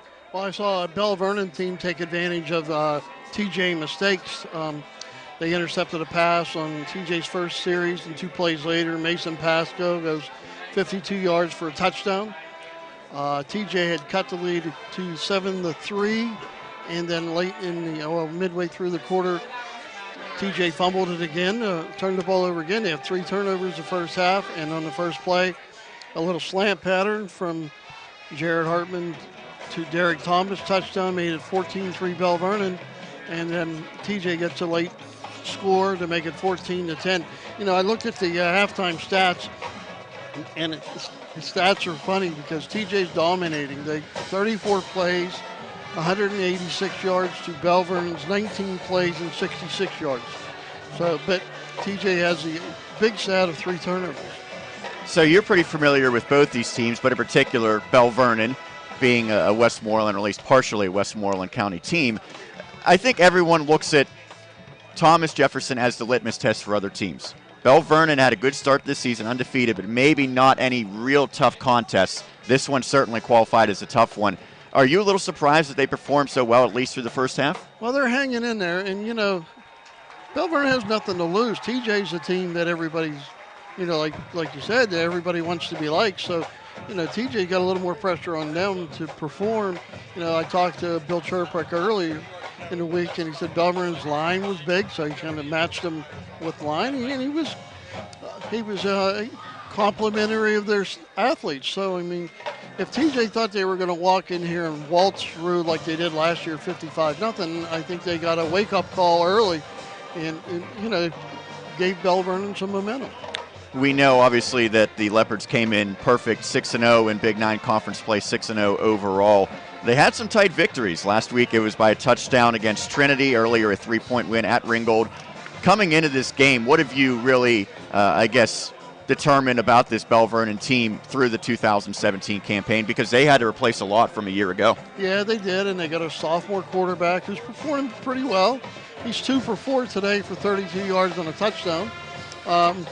If they can pass protect, and they haven't done a great job in the first half of pass protecting, Belle Vernon might be able to move the ball against TJ, but right now TJ, you know, they gave up the one big play, they gave up the touchdown pass, but TJ's defense has been playing pretty well. Belle Vernon they can't get behind the sticks, and they got behind the sticks too many times with the lead. And Paul, of course, you will have a comprehensive coverage of this game. Plug where the listeners can read about it. Tomorrow, if you live in the Greensburg, Westmoreland County area, you can buy the paper, or you can go on TribLive.com and check out our high school section. We have a lot of high school games covered tomorrow from tonight for tomorrow's paper. All right, sounds good. We appreciate you taking the time, and Thank welcome you, to the TribLive High School Sports Network. Welcome. You guys Thank welcome too. All right, Paul Schofield, kind enough to join us here at the half. Great writer that covers the Westmoreland County area for Trib Total Media. Again, you can read his article. It'll be up late tonight, tomorrow morning, recapping this game, but we still have a full half of action to determine who's going to walk out of here with a victory. One of these teams will taste defeat for the first time here in 2017. And as we welcome in Lanny Frattare back in the broadcast booth, a quick rundown of the other scores in the 4A classification. We don't have a lot at this point, but Montour holding a 14-0 lead over Greensburg-Salem. South Fayette leading by the same margin against Indiana. Newcastle doubling up, Knock 28-14. Trinity and Albert Gallatin scoreless at this point. Those are all the scores that we have right now, but of course, for comprehensive scores, coming up after the game, it's the WPIAL Football Scoreboard Show with Dawn Rebel from the new Trib Total Media Control Center with all the scores and recaps from Week 7. Don't miss the WPIAL Football Scoreboard Show. It's after the game, and it's only here on the new TribLive High School Sports Network. Sean, you should be so proud of me after sitting at this table, this press box location, for about, I don't know, 2.5 hours. I finally figured out how to make my little light here brighter. Isn't that something? Oh, I didn't know that. During the first half, I was pleased I had a light. Didn't think it was bright enough, and then I finally figured out I could make it. As a matter of fact, I looked at your light, and I thought, why does he have a brighter light than I do? We're going to have to maybe see if we can borrow these until next week, because we might need them as well at we'll Gateway be at High Gateway School. next week. Gateway and McKeesport. That should be another great game. A Big East Class 5A clash. Gateway 6-1 overall coming into play today, 4-1 in the conference, home to Kiski area tonight. And McKeesport 5-1 overall, 5-1 in the conference, playing a non-conference game at home against Upper St. Clair. And one of the bright stars of Gateway's football program is quarterback Brady Walker, who has 22 touchdown passes in the first 7 games of the year. Everybody raves, rightfully so, about Phil Jerkovic of Pine Richland, but Brady Walker's put up pretty impressive numbers as the Gateway coach, or Gateway quarterback. And Walker's been doing it since his sophomore campaign. I had a chance to see him when he was a younger player. And that's maybe what might come for both these teams. They both have sophomore quarterbacks. Jared Hartman, who's proven to be a dual threat guy this season. 10 touchdown passes, 7 touchdown runs entering play tonight. And on the other side, Shane Stump. And I had highlighted that Coach Turpek raved about his physical attributes, his ability to throw the football with velocity, arm strength, always so important. Decision-making is improved as well. So these two quarterbacks, I think, will be in the next crop of great high school quarterbacks in the WPIAL. Bill Chirpak, who has won 6 WPIAL football titles. Number 1 on that list is Bob Pelko with 8. Bob winning his 8th in 2016. Phil Breitenbaugh is number 2 on the list with 7 from Newcastle. And then tied at 6, Jordan Novak, Chuck Klausing, Art Walker Sr., Mike Smianik, and Bill Chirpak. Hey, here tonight we've had a chance to renew a friendship. Tom Rodriguez, he runs the 25-second clock here at Belle Vernon. He is one of the best softball coaches in Western Pennsylvania. And it was also tonight great to see Bailey Parshall, the outstanding softball pitcher for Belle Vernon. Bailey is now at Penn State, but she's home this weekend, and it was great to see her again. I got the Penn State jacket on as it gets a little bit cooler here, although we've had incredible weather for October so far here in Western Pennsylvania. You don't expect temperatures to typically be in the 70s, but that's what we've had so far through a couple weeks of this month. The 14-10 lead for Belle Vernon over Thomas Jefferson. Both touchdowns for Belle Vernon coming off turnovers. I guess we statistically, you've got Thomas Jefferson having committed 3 turnovers, though that third one came right at the end of the half. And there was that touchdown-saving tackle that was made with Belle Vernon about to kick the ball away. Vigna, Diebner, and Collington are back deep for Thomas Jefferson. 14-10 is the halftime score as we get ready for the start of the third quarter. Cam Guess to kick the ball away. And here we go in a battle of number 1 and number 3. Third quarter underway. Vigna, middle of the field, 3-yard line, out to the 10. Far side numbers, 20, 25, 30. Still on his feet and finally brought down as he approached the 40-yard line. Halfway decent field position for Thomas Jefferson with the Jaguars' 8th drive of the night.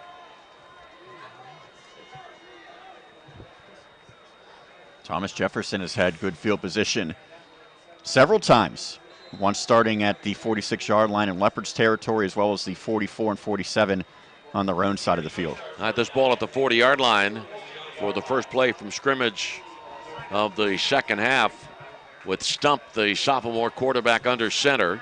Fairman in motion from right to left. And on a counter play, we got a whistle right as the play was about to begin. Vigna did get the handoff, and fortunately for him, the defenders stopped. Colin Pallotta stopped And so the penalty against Thomas Jefferson moves the ball back to the 35-yard line. 1st and 15. 14-10, Belle Vernon leads in this opening minute of the third quarter. Urbanowicz flanked to the left, Fairman in the slot to the left side. I formation, it's quite familiar tonight for Thomas Jefferson. Stump under center, Bell in front, and a quick out pass, this time connecting to Fairman at the 36, spins away from the tackle, and then is brought down at the 44-yard line by Frogner. That's a considerable pickup off the 1st and 15, a gain of 9 to make it 2nd down and 6. And a nice job by Frogner to shed the block and then make the tackle to make sure that did not go for a real long gain.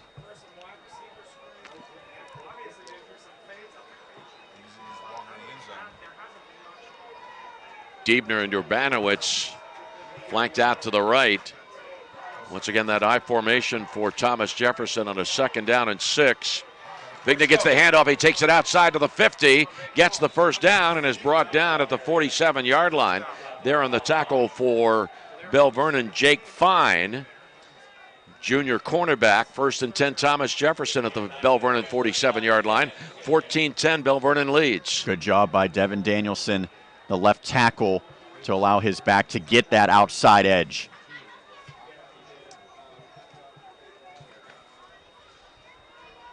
On this 1st and 10 play, Fairman and Urbanowicz flanked out to the right. Stump, sophomore quarterback, 14 touchdown passes this year. Look to pass, ready to fire to the far side, going deep, and it is incomplete at the 5-yard line. Urbanowicz appeared to have it but couldn't hold on. Frogner was there on the coverage. Incomplete pass. Frogner was cleanly beat that time by Urbanowicz, and he was so frustrated after that ball popped out of his grasp into the turf as he's now going to check over to the sideline. That's a missed opportunity for the Jaguars. 2nd down and 10 at the Belle Vernon 47-yard line. Fairman flanked right, Diebner to the left. High formation for the Jaguars, trailing 14-10. Minute and a half into the third quarter. Vigna up the middle, and Vigna gets to about the 42-yard line before he is brought down. Thomas there defensively for Belle Vernon, along with Logan Petrosky. And it's 3rd down and 5 at the 42-yard line. Urbanowicz back into the contest, and he has to make sure that he's able to refocus here. Don't let that drop linger. You're not seeing big Blake Zubovic, the defensive end, on the field right now. 3rd down and 5. Urbanowicz in motion from right to left. Vigna gets the handoff and runs into a pile of green shirts at the 40-yard line. It's going to be shy of the 1st down.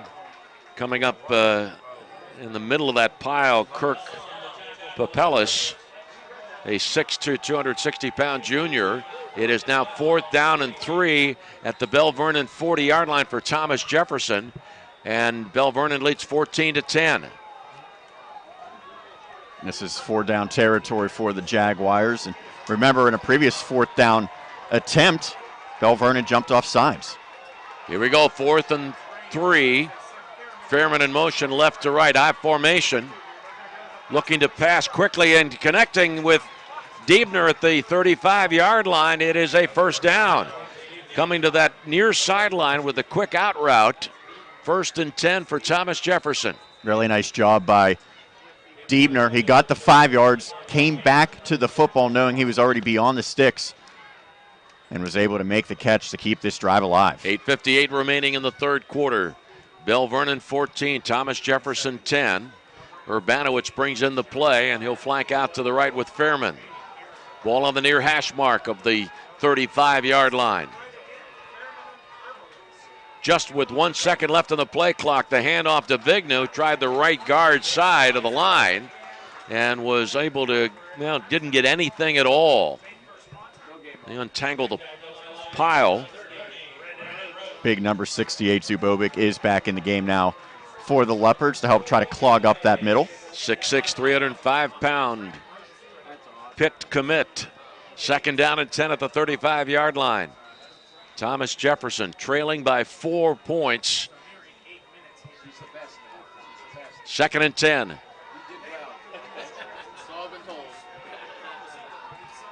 Stump under center. Play action fake, rolling right, rolling to the far sideline. Stump is going to keep it and goes out of bounds, and there's a flag for a late hit. 32-yard line flag. Derek Thomas looks like he will be the guilty party, and you have to know better than that. Stump was already out of bounds when Thomas laid that hit. Yeah, but remember something we told you in the first half, if you were with us for the earlier portion of the broadcast, that the Belle Vernon sideline is the far side across from the press box. So Stump went out of bounds at the 32-yard line and marched it off from there with 7:52 remaining in the third quarter. Move the ball down to the 17-yard line. First and 10.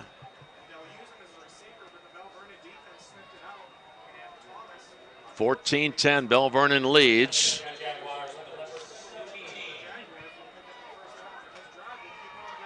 Fairman and Urbanowicz flanked out to the left. Ball at the 17-yard line of Belle Vernon. Quick out route once again to Fairman with Urbanowicz blocking, and Fairman gets close to the goal line. No, he is brought down at the 1-yard line. Garrett Fairman takes that quick pass and sprints 16 yards down to the 1. First and goal.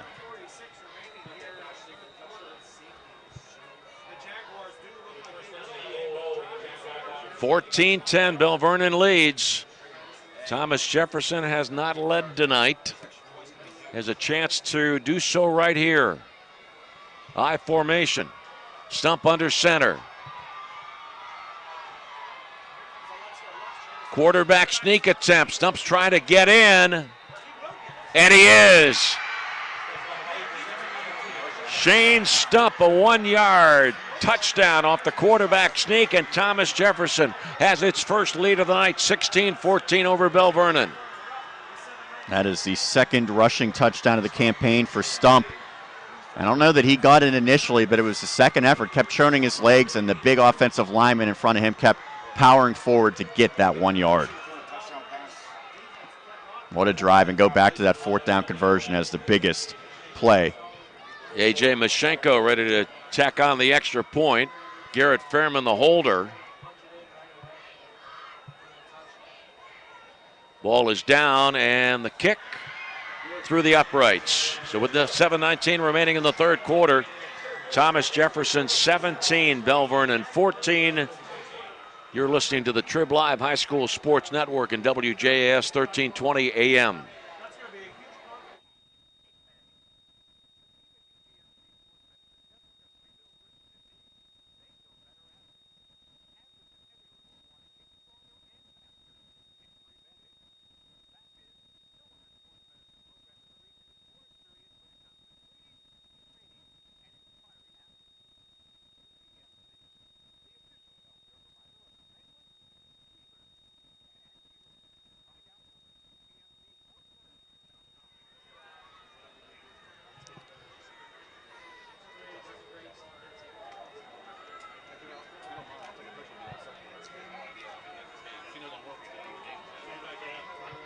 This is our video spotlight game. Jess Levo is our photojournalist. And ready for the kickoff with Thomas Jefferson in front, 17-14. Frogner and Pasco back deep as Mashenko is getting ready to kick from the 40-yard line.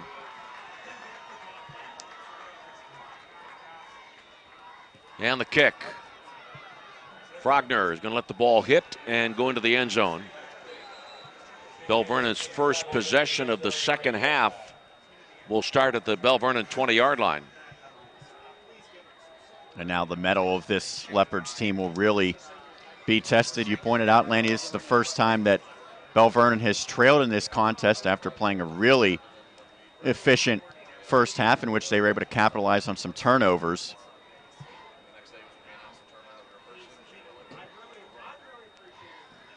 Thomas Jefferson's defense that allowed only 20 points coming into this game has given up 14 tonight, but TJ's back, or has the lead now, 17-10 for Belle Vernon. Jared Hartman brings out the troops.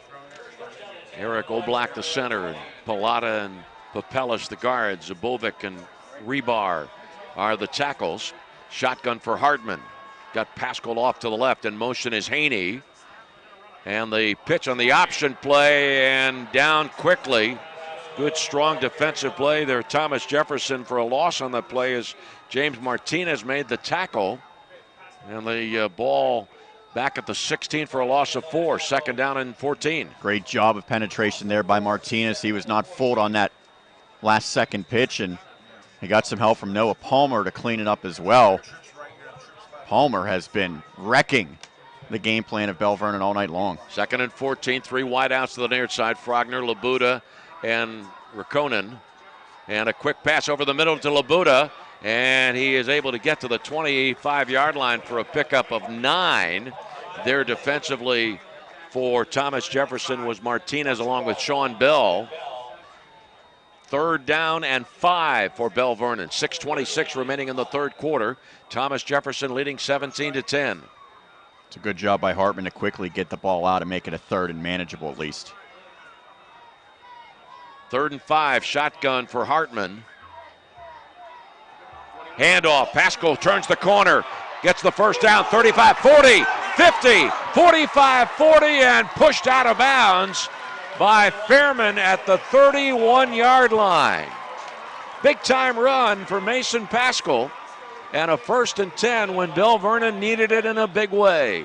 44 yards, and that looked like it was another read option where Hartman saw that the corner was there for Pascal. He allowed his running back to take it, and then it was all speed by Pascal to get into Thomas Jefferson territory. Pascal, who scored the game's first touchdown, it was a 52-yarder in the first quarter. 36-yard line of Thomas Jefferson. Belle Vernon down by 3 as we approach the halfway point of the third quarter. In a battle of unbeatens, the battle for first place, this cat fight here in Belle Vernon, and a timeout is necessitated. Called by Belle Vernon with 6:02 remaining in the third quarter. Thomas Jefferson 17, Belle Vernon 14. TribLive High School Sports Network, WJAS 1320 AM.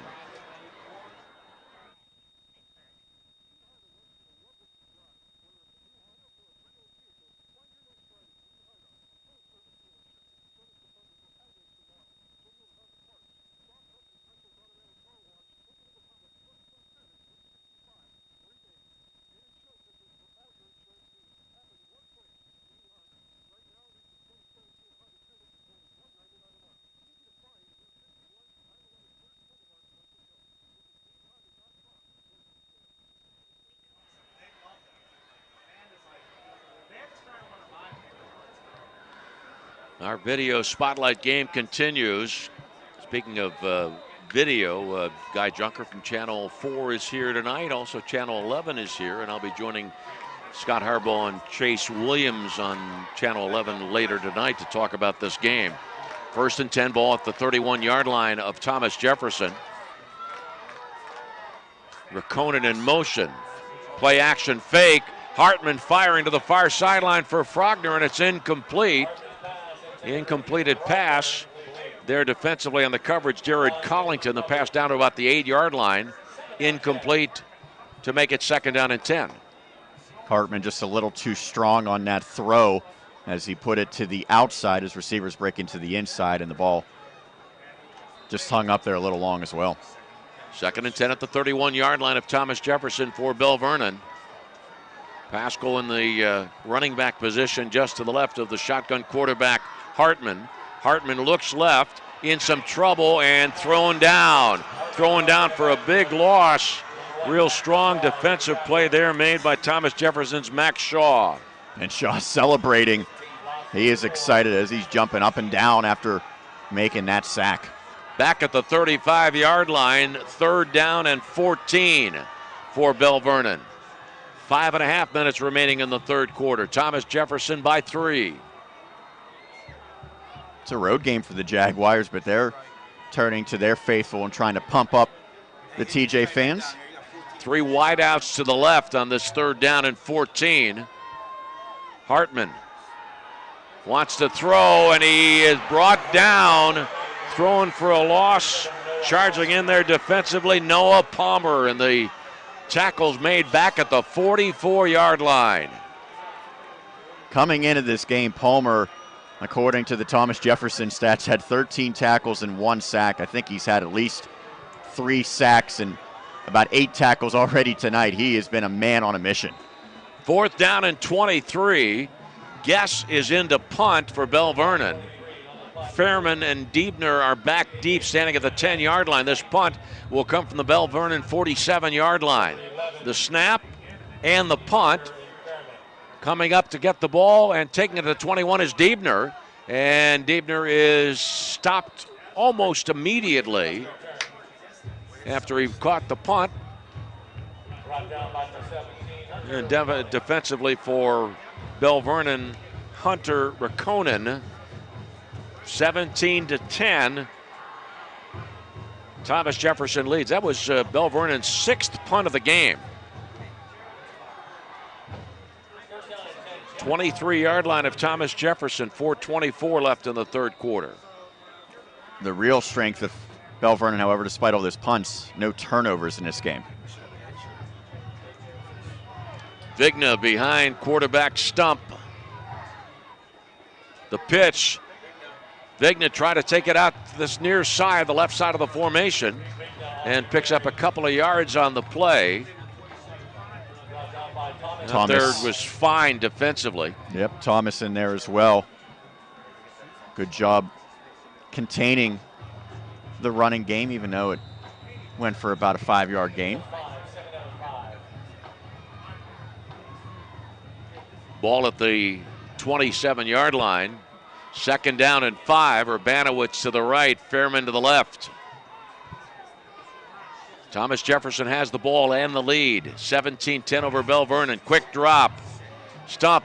Watch the throw downfield for Fairman, and it is incomplete. Ball went out of bounds around the Belle Vernon 40-yard line. Fine defensively. Frogner also back for Belle Vernon. 3:38 remaining in the 3rd quarter.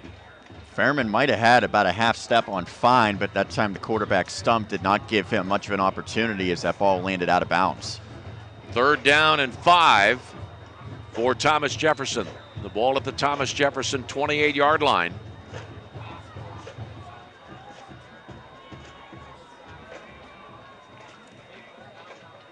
Lautner comes into the game, and he will be one of the wideouts to the far side along with Urbanowitz. Fairman went to the sideline, and we've got a timeout called by Thomas Jefferson.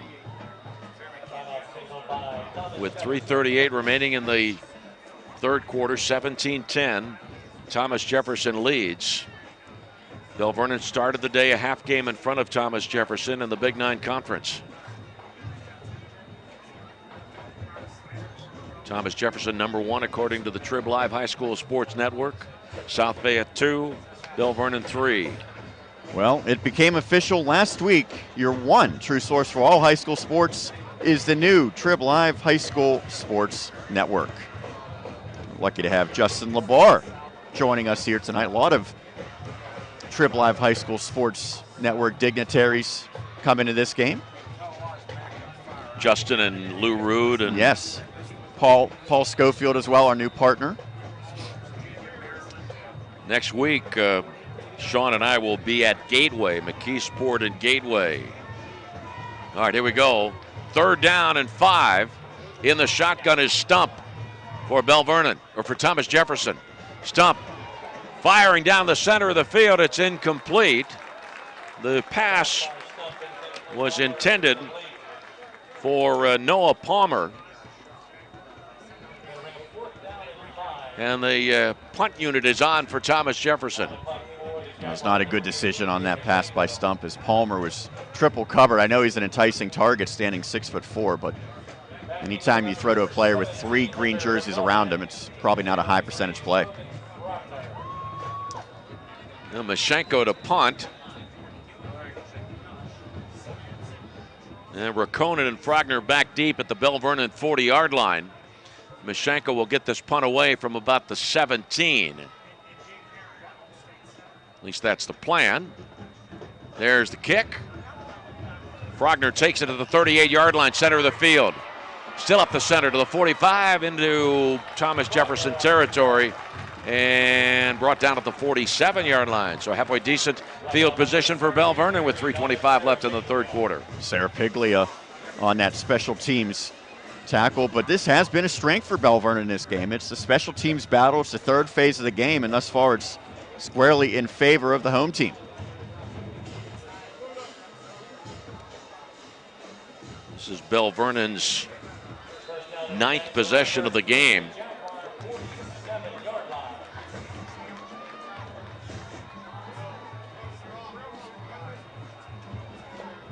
Hartman under center on this 1st and 10, ball at the 47-yard line.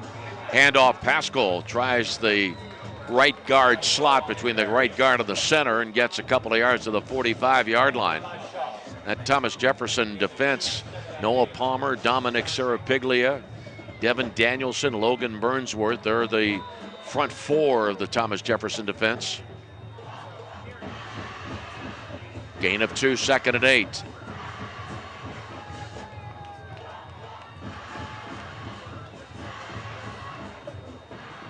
Shifting into the shotgun is Hardman.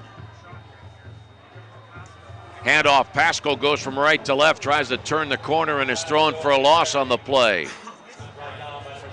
Jake Fine came up from the cornerback position to help out on that play, along with Burnsworth, Danielson. Ball back to the 46-yard line. A loss of 1 makes it 3rd down and 9. And Belle Vernon has faced a lot of these 3rd down and long scenarios. This is the team that can pass the ball a little bit, but is more inclined to have success running the football. 3rd down and 9. It's awfully hard to call a running play here. Thomas Jefferson leading 17-10, 3 wideouts to the open side of the field. That's to this near side. Frogner, Labuda, and now Frogner moves in motion from right to left and goes to the slot to the left side. 3rd and 9. Hartman fires over the middle. It is caught by Rakonen at the 30, and he races in for a touchdown. Belle Vernon grabbed the lead back. Touchdown pass from Hartman to Hunter Rakonen, and now Belle Vernon's in front 20-17 with 1:51 remaining in the third quarter. And as soon as Rakonen was able to haul in that pass and shed the tackler, it was, well, you would say typically all green in front of him. It was all gold in front of him, unabated to the end zone, 46 yards on that connection. 1:51 left in the third quarter. And here is Guess with the extra point. Belle Vernon 21, Thomas Jefferson 17. It was 7-0 Belle Vernon at the end of 1. It was 14-10 Belle Vernon at halftime. Thomas Jefferson had an ephemeral lead of 17-10, and now Belle Vernon back on top 21-17. A couple of things to keep in mind. Thomas Jefferson has not lost a game in October since 2011. And in this series, going back to 2013, Thomas Jefferson is 13-1 against Belle Vernon. Bears repeating this defense for the Jaguars. Entered tonight's play allowing 3.3 points per game. Yes, indeed. That's 21 points tonight for Belle Vernon. Thomas Jefferson had given up just 20 in its previous games. Previous 6 games. Vigna back deep along with Collington and Diebner. This kick. Vigna's got it at the 5. Up the far side he goes, outside the numbers 20, 25, 30, and brought down just after he crossed the 30-yard line. 1:45 remaining in the third quarter. That scoring drive for Belle Vernon It spanned just 47 yards, and again, that was the field position that the Leopards took advantage of.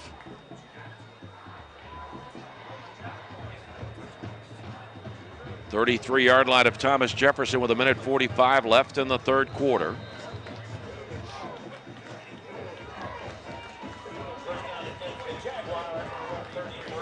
Stump under center. 1st and 10 at the 33 of Thomas Jefferson. Hand off Vigna, straight ahead, and brought down after a gain of about 4. Leading the charge defensively, Kirk Papelis, 6'2", 260-pound junior. And Vigna gains 4 to the 37-yard line. 2nd down and 6.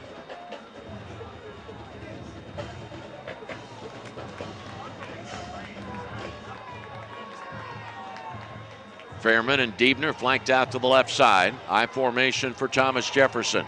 Bell in front of Vigna. On a 2nd down and 6 play, Vigna gets the handoff and runs into a lot of traffic, is able to fight his way to the 41-yard line and bring up a 3rd down and 2. That extra fight you talked about, Lanny, allowed him to make this 3rd down a lot easier. He could have been stopped at the line of scrimmage, but Vigna continued to battle. 3rd down and 2 with 32 seconds remaining in this third quarter. Belle Vernon 21, Thomas Jefferson 17. 10 seconds on the play clock as they break the huddle, as Thomas Jefferson breaks the huddle.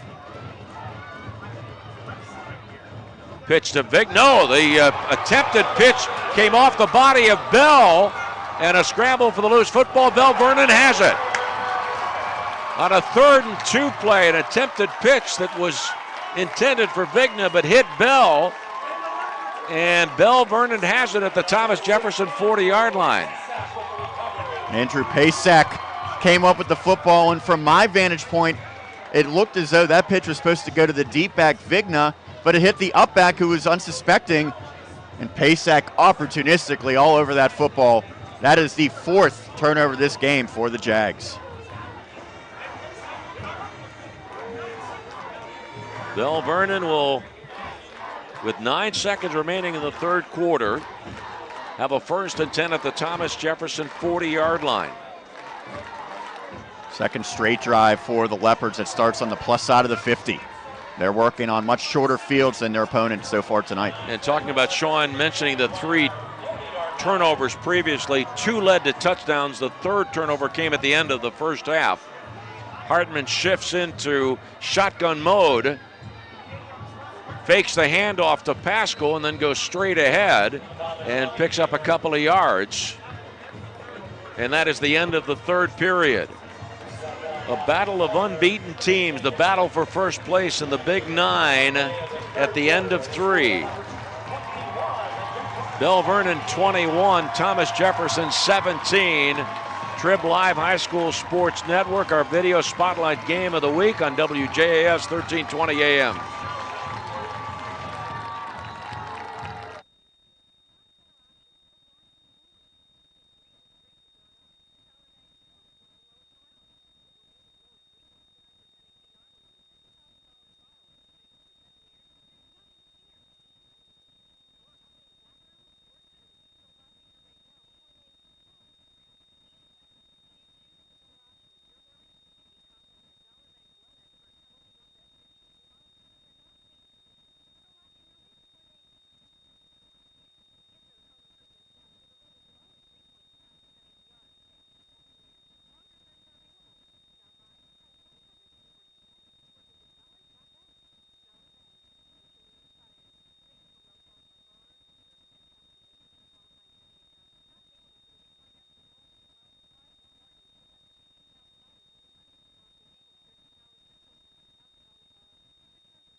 Start of the fourth quarter, handoff to Mason Pascal, who comes to the near side, left side of the formation, and is throwing for a loss.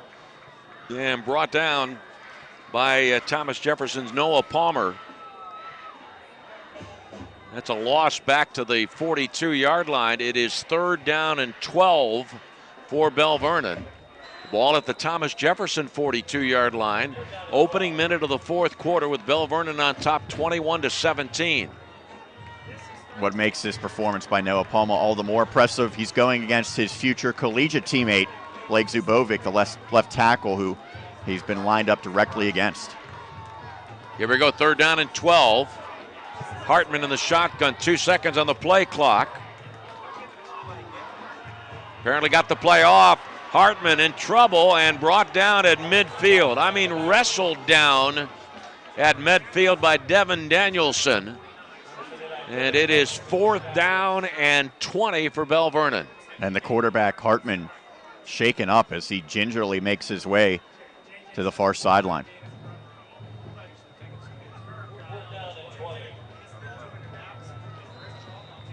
Diebner and Fairman back deep around the 10-yard line. Guest ready to punt. This punt will come from the 40-yard line of Belle Vernon. Diebner, fair catch at the 16-yard line. 10:28 remaining in this fourth quarter. 21-17, Belle Vernon leads. That's one that Diebner might want to have back. It looked like he had at least 5 yards to work with when he called for that fair catch, but nonetheless, the 16-yard line is where Thomas Jefferson begins this drive, trailing by 4 points. In unfamiliar territory. None of the games so far in 2017 have even been competitive for this Jaguars team. 1st and 10 at the 16-yard line of Thomas Jefferson. Vigna, the lone running back behind Stump, who is under center. And the handoff to Vigna, and he has been brought down for a loss. Logan Petrosky, one of those first players in there, as it looked like the Leopards came with the blitz, but he went from his defensive end position into the backfield for a loss. 2nd down and 11 for Thomas Jefferson. Ball at the TJ 15-yard line. Back to the I formation with Bell in front of Vigna. Stump, 3-step drop, and the out pattern is incomplete as Fairman went down to the 30-yard line and then did the out route, but the pass was wide of the mark. Incompleted pass, 3rd and 11. Maybe just a split second too early that time from the quarterback Stump, as receiver Fairman was just getting out of his break and that football's already on top of him. Not a chance to track it down.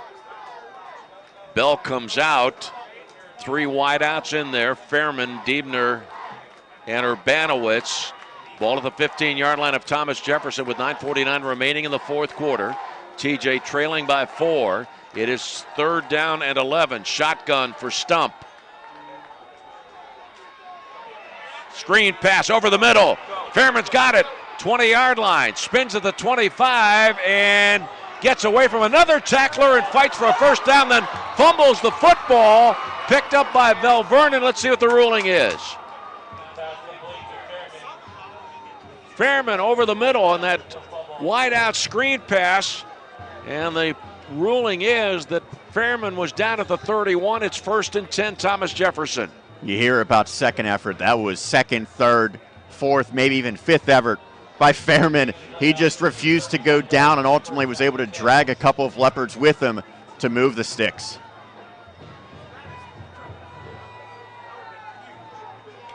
First and 10 for Thomas Jefferson, trailing by 4. Just over 9 minutes left in the fourth quarter. The pitch to Vigna, taking it to the right side of the formation to the near side.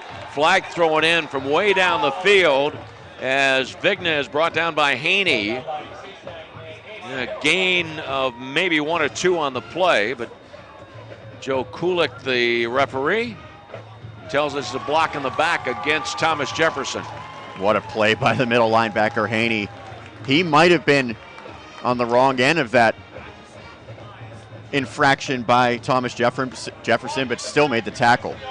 By the way, Joe Kulak, who is a hearing officer for the courts, his wife Anita is a state representative. All right, that penalty moves the ball back to the 23-yard line. It is first down and 18 for Thomas Jefferson. Stump under center. Drops the throw. In some trouble and brought down. He was sandwiched between two Belle Vernon players. Roach is one of those players. Yeah, the other was Pilata. Between 30 and 70. 8:40 left in the fourth quarter. The ball at the 25-yard line.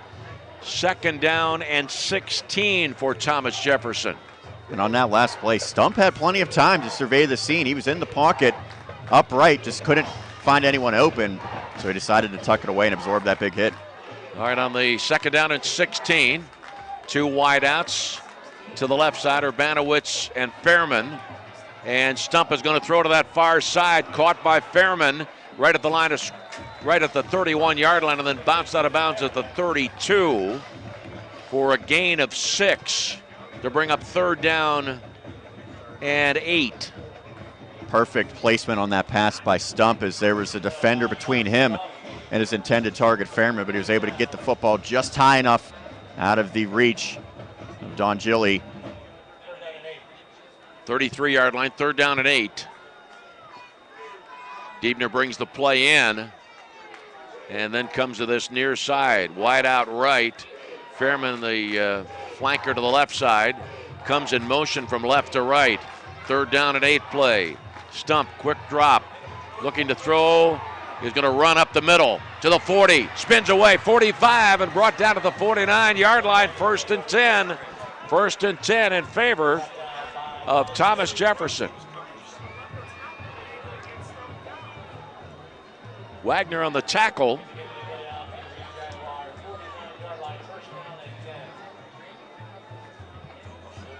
Or excuse me, Frogner on the tackle. First and 10 at the 49-yard line. 7:10 remaining in the fourth quarter. Fairman checks out of the contest.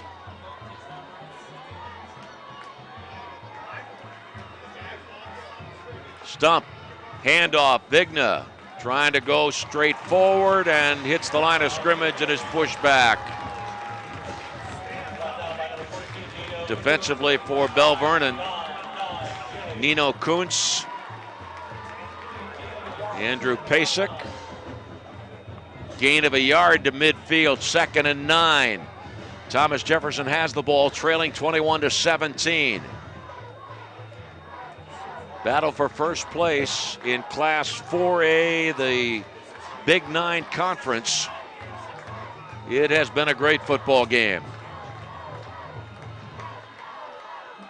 Quick drop. Stump with a pass on this near side to Fairman, and Fairman makes the grab at the 44-yard line and brought down immediately by Jake Fine. Open field tackle. And the ball spotted at the 43-yard line. It is now third down and 2 for Thomas Jefferson. Terrific tackle by Fine. If he was not able to wrap up Fairman, that would have been a 50-yard score, as he had the near sideline and room in front of him. And now the third and short scenario. Thomas Jefferson typically likes to run in this scenario, but the defense has been pretty strong up front for Belle Vernon. Noel Palmer, the tight end, is out of the formation. Now 4 wideouts to the left side. Empty backfield on third and 2. Stump looks right, rolls right, fires it incomplete. Threw it out of bounds. 4th and 2 coming up. That was interesting because it looked like Diebner was run blocking as he was trying to get down the field, and I don't know that he was expecting that pass to come in his direction whatsoever. That was right after Vigna and Bell, the running backs, had been split out to the left side. Second time we've seen that in this game. Now it's 4th and 2 with 5:30 remaining in the fourth quarter. See what Bill Cherpak has planned here for his Jaguars. Fairman and Urbanowitz left, Diebner to the right. I formation, Bell in front of Vigna.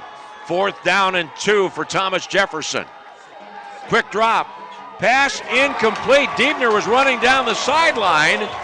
in what appeared to be Stump was looking for the down and out route, and Diebner went wide, and the ball goes over to Belle Vernon.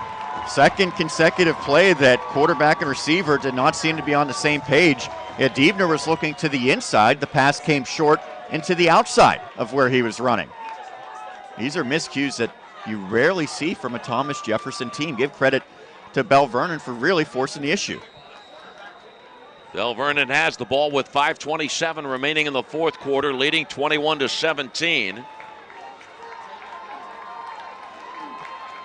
And now it is on the Thomas Jefferson defense. Jared Hartman, shotgun. Hand off to Pascal, Mason Pascal on that option play. He is brought down to the 45-yard line, came off to this left side. That Thomas Jefferson defense with Palmer and Serapiglia and Danielson and Burnsworth, Fairman and Bell and Martinez, the linebackers. That's a pickup of 2, second down and 8. 5 minutes left in the fourth quarter. Shotgun for Hartman. Running forward, ran into his running back Pascal. And a flag thrown. There was no gain on the play. Well, the Leopards players are clapping as the helmet came off of Hartman. You have to think that this is going to be against Thomas Jefferson. There's a mix-up there between Hartman and Pascal. Face mask call. And it was the 15-yard variety personal foul. Well, Belle Vernon leading 21-17 with 4:44 remaining in the fourth quarter. The officials move the ball to the Thomas Jefferson 40-yard line.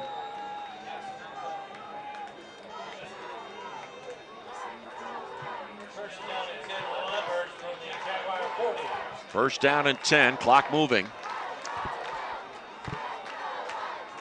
Belle Vernon has 3 wideouts to the right. Hartman in the shotgun. First down and 10 play.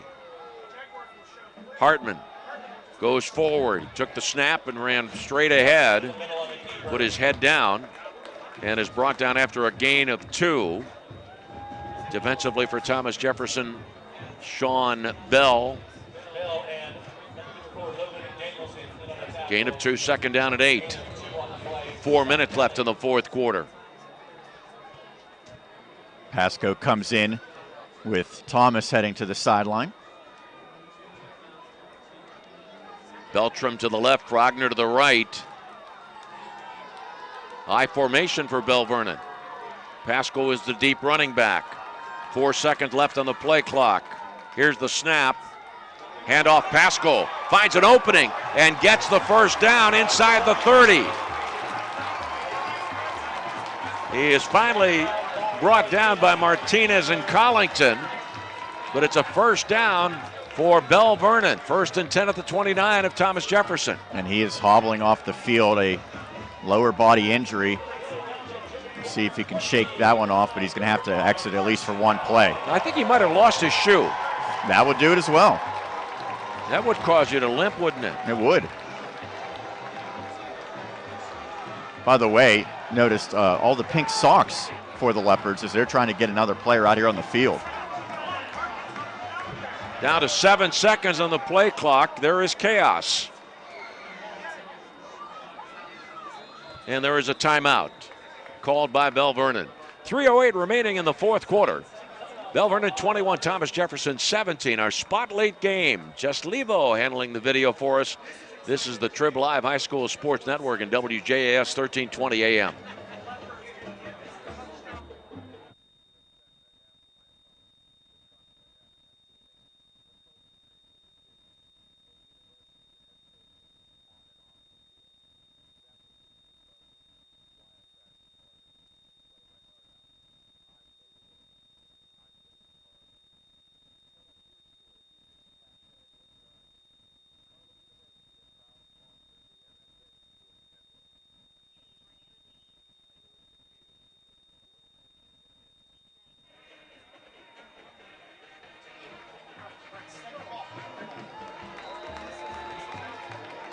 Belle Vernon's got it 1st and 10 at the Thomas Jefferson 29-yard line after Belle Vernon took a timeout. Frogner out to the right side and Bertram to the left. And the handoff, straight ahead play. I think that was Larry Calloway. Yeah, it was Larry Calloway who took the handoff. Gets the, he gained a yard on the play to the Thomas Jefferson 27-yard line. 2nd down and 9. Pasco is back out on the field now. Frogner out to the right, Haney in the slot to the right. Shotgun for Hartman with Pascal off to the left. Snap, hand off to Pascal, and he is thrown down for a big loss in there. Great defensive charge for Logan Burnsworth to get through the offensive line, and Pascal's thrown for a loss. And timeout by Thomas Jefferson. 2:25 left in the 4th quarter, 21-17. Belle Vernon leads Thomas Jefferson. TribLive High School Sports Network and WJAS 1320 AM.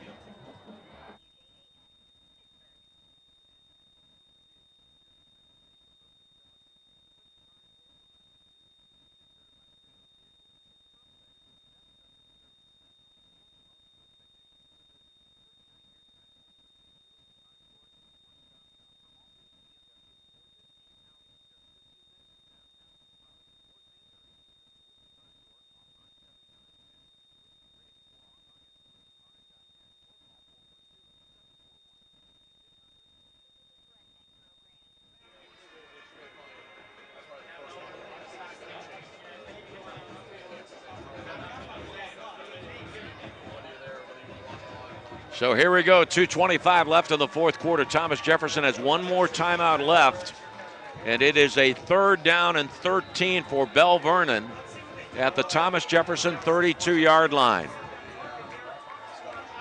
Hartman in the shotgun. Handoff. No, fake of the handoff. Hartman goes forward after working that option play with Pascal. Hartman gets to the 26-yard line, and Thomas Jefferson takes another timeout. 2:19 left in the 4th quarter. Belle Vernon 21, Thomas Jefferson 17. This is the TribLive High School Sports Network and WJAS 1320 AM.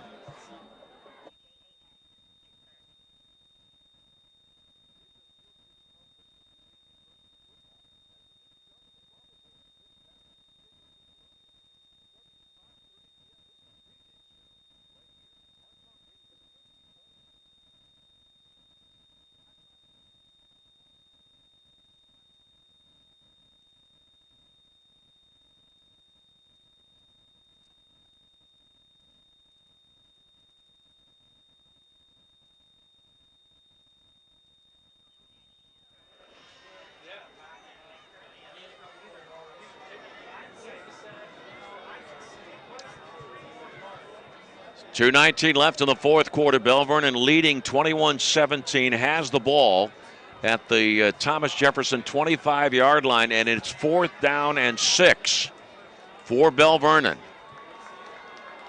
4th and 6. Calloway is in at the running back position. Hartman calling signals up and down the line. The snap goes to Calloway and a reverse now. The handoff and the pass downfield to the 20-yard line. It is caught, and it is a 1st down. And that was the quarterback, Hartman, who came up with the reception. From Derek Thomas. Flag on the play. Oh, and one of the refs just got whacked in the face, incidentally. It is against Belle Vernon. The snap went to Calloway. Calloway pitched it to Thomas. Thomas threw it to Hartman. But the play is coming back. Ineligible player downfield. It was going to be 4th and 6. Now it is 4th down and 11 at the 31-yard line of Thomas Jefferson with 2:11 remaining in the fourth quarter. That was the second time Thomas threw a pass on a trick play, the second time negated by penalty. Now they're going to punt, it looks like. Cam Guest coming in.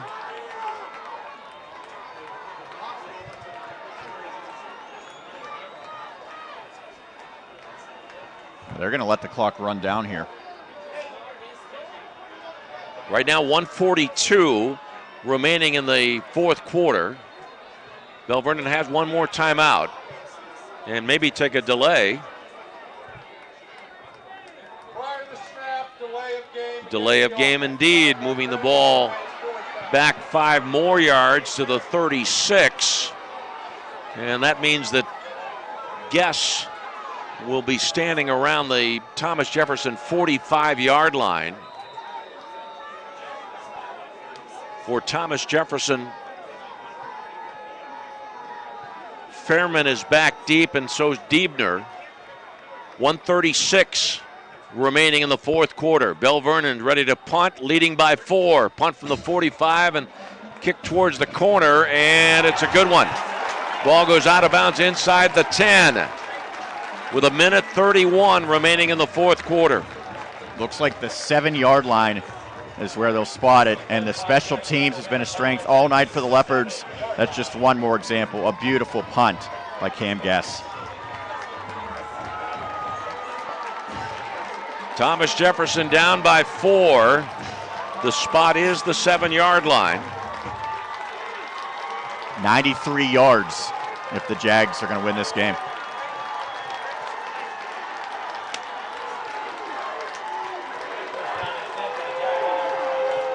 Stump standing at the 1-yard line in the shotgun.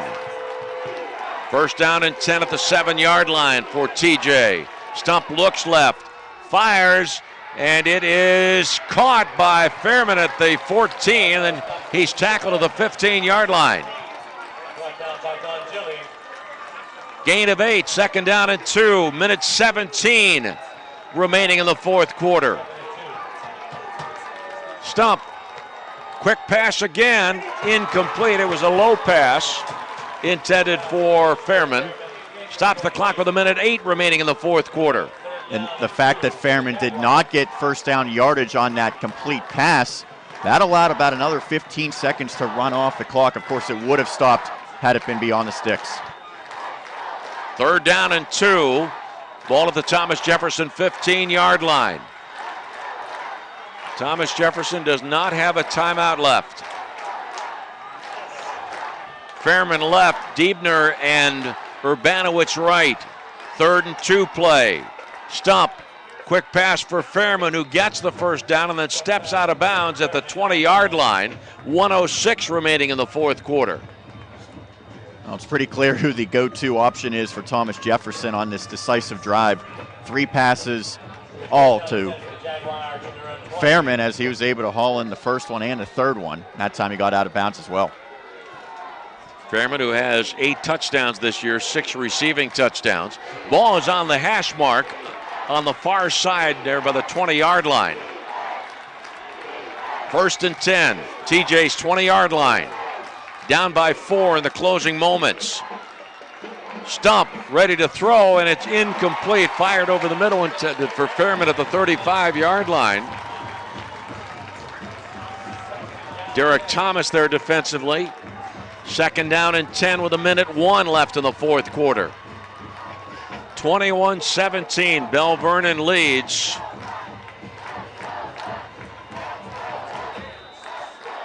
Belle Vernon 6-0 in the conference. Thomas Jefferson 5-0. Second and 10 play. Fairman left. Diebner and Urbanowicz right. All right, take that back. Urbanowicz is left. It's Diebner and Fairman to the right. Second down play. Stump coming to this near sideline. It is caught by Fairman, who then immediately steps out of bounds at the 34-yard line. 1st and 10. 57 seconds left in the fourth quarter. Clearly the prevent defense here is the defensive back Labuda was giving about a 15-yard cushion to Fairman when that ball was snapped. 21-17, Belle Vernon leads Thomas Jefferson. 57 seconds left in the fourth quarter. Lautner is now in the game. He's flanked left. Diebner right, Fairman in the slot to the left. Ball at the 34-yard line of Thomas Jefferson. And a flag, and a whistle stops the play. Looked like Noah Palmer got out of his crouch a bit early.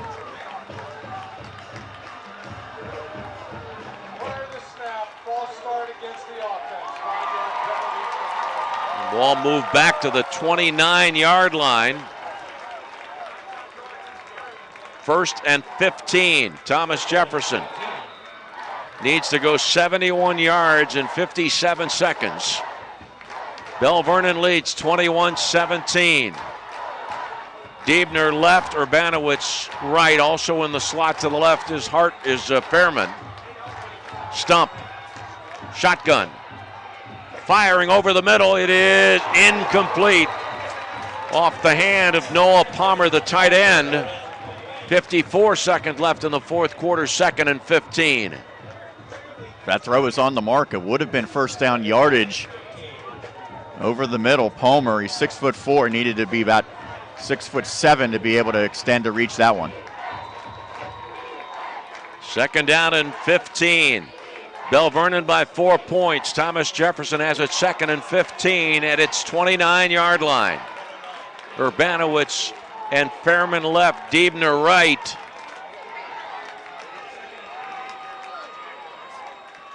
Stump handles a low snap, fires to the far side to the left, and it is caught at the 41-yard line by Urbanowitz, who went, the clock is still running, and he did not get out of bounds.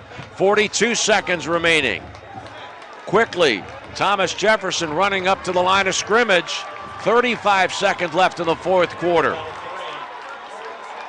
Stump looking left, now rolling right, coming to the near sideline. He's in trouble, and he is tripped up back around the 34-yard line. 18 seconds remaining. It was Roach who made that big tackle. 14 seconds remaining in the fourth quarter. And a whistle off a snap. 9 seconds left on the clock in the fourth quarter. I think it's going to be a false start against Duda. Belle Vernon leading 21-17. Huge rivalry here between the Leopards and the Jaguars. 9 seconds. Here we go. 4th down play. Stump.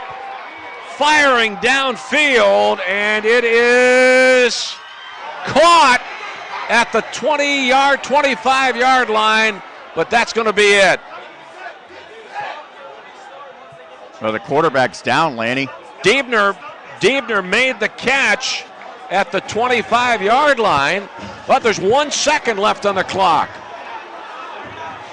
1 second remaining. They set the play. Stop. This is a live play. It is a live play. Firing for Fairman in the end zone, and it is incomplete. There's a flag in the end zone. Oh, my goodness.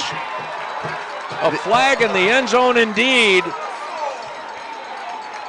Belle Vernon's sideline had already gone on the field to celebrate. The band's coming on, the cheerleaders are out there, and there is a flag in the end zone. And it's against Thomas Jefferson. It is offensive pass interference, and the game is over. Belle Vernon has defeated Thomas Jefferson. Final score, Belle Vernon 21, Thomas Jefferson 17. On the TribLive High School Sports Network and WJAS 1320 AM.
Quite a football game tonight at Belle Vernon, and Belle Vernon, the home team, wins it 21-17, and now Belle Vernon has clinched at least a tie for the conference title with a record of 7-0 in the conference, and Thomas Jefferson 5-1.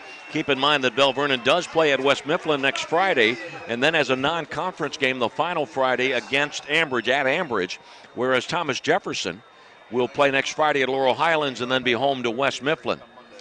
This is a game that Belle Vernon's going to remember for a long, long time. We mentioned it was 2015 when the Leopards scored an upset 31-24. That game required overtime. Last year, Thomas Jefferson got its revenge, 55-0, but this year is a different story. And as the home team and undefeated, Belle Vernon came in certainly as the underdogs, but they did exactly what they needed to do. The biggest difference to me, Lanny, the 4 turnovers committed by Thomas Jefferson, several of which the Leopards capitalized on, and the better starting field position, in large part aided by terrific special teams. So the scoring summary for you, it was after the first turnover of the game. Thomas Jefferson's first possession was ended by way of an interception, and then on a 52-yard touchdown run, Mason Pascal scored with 7:46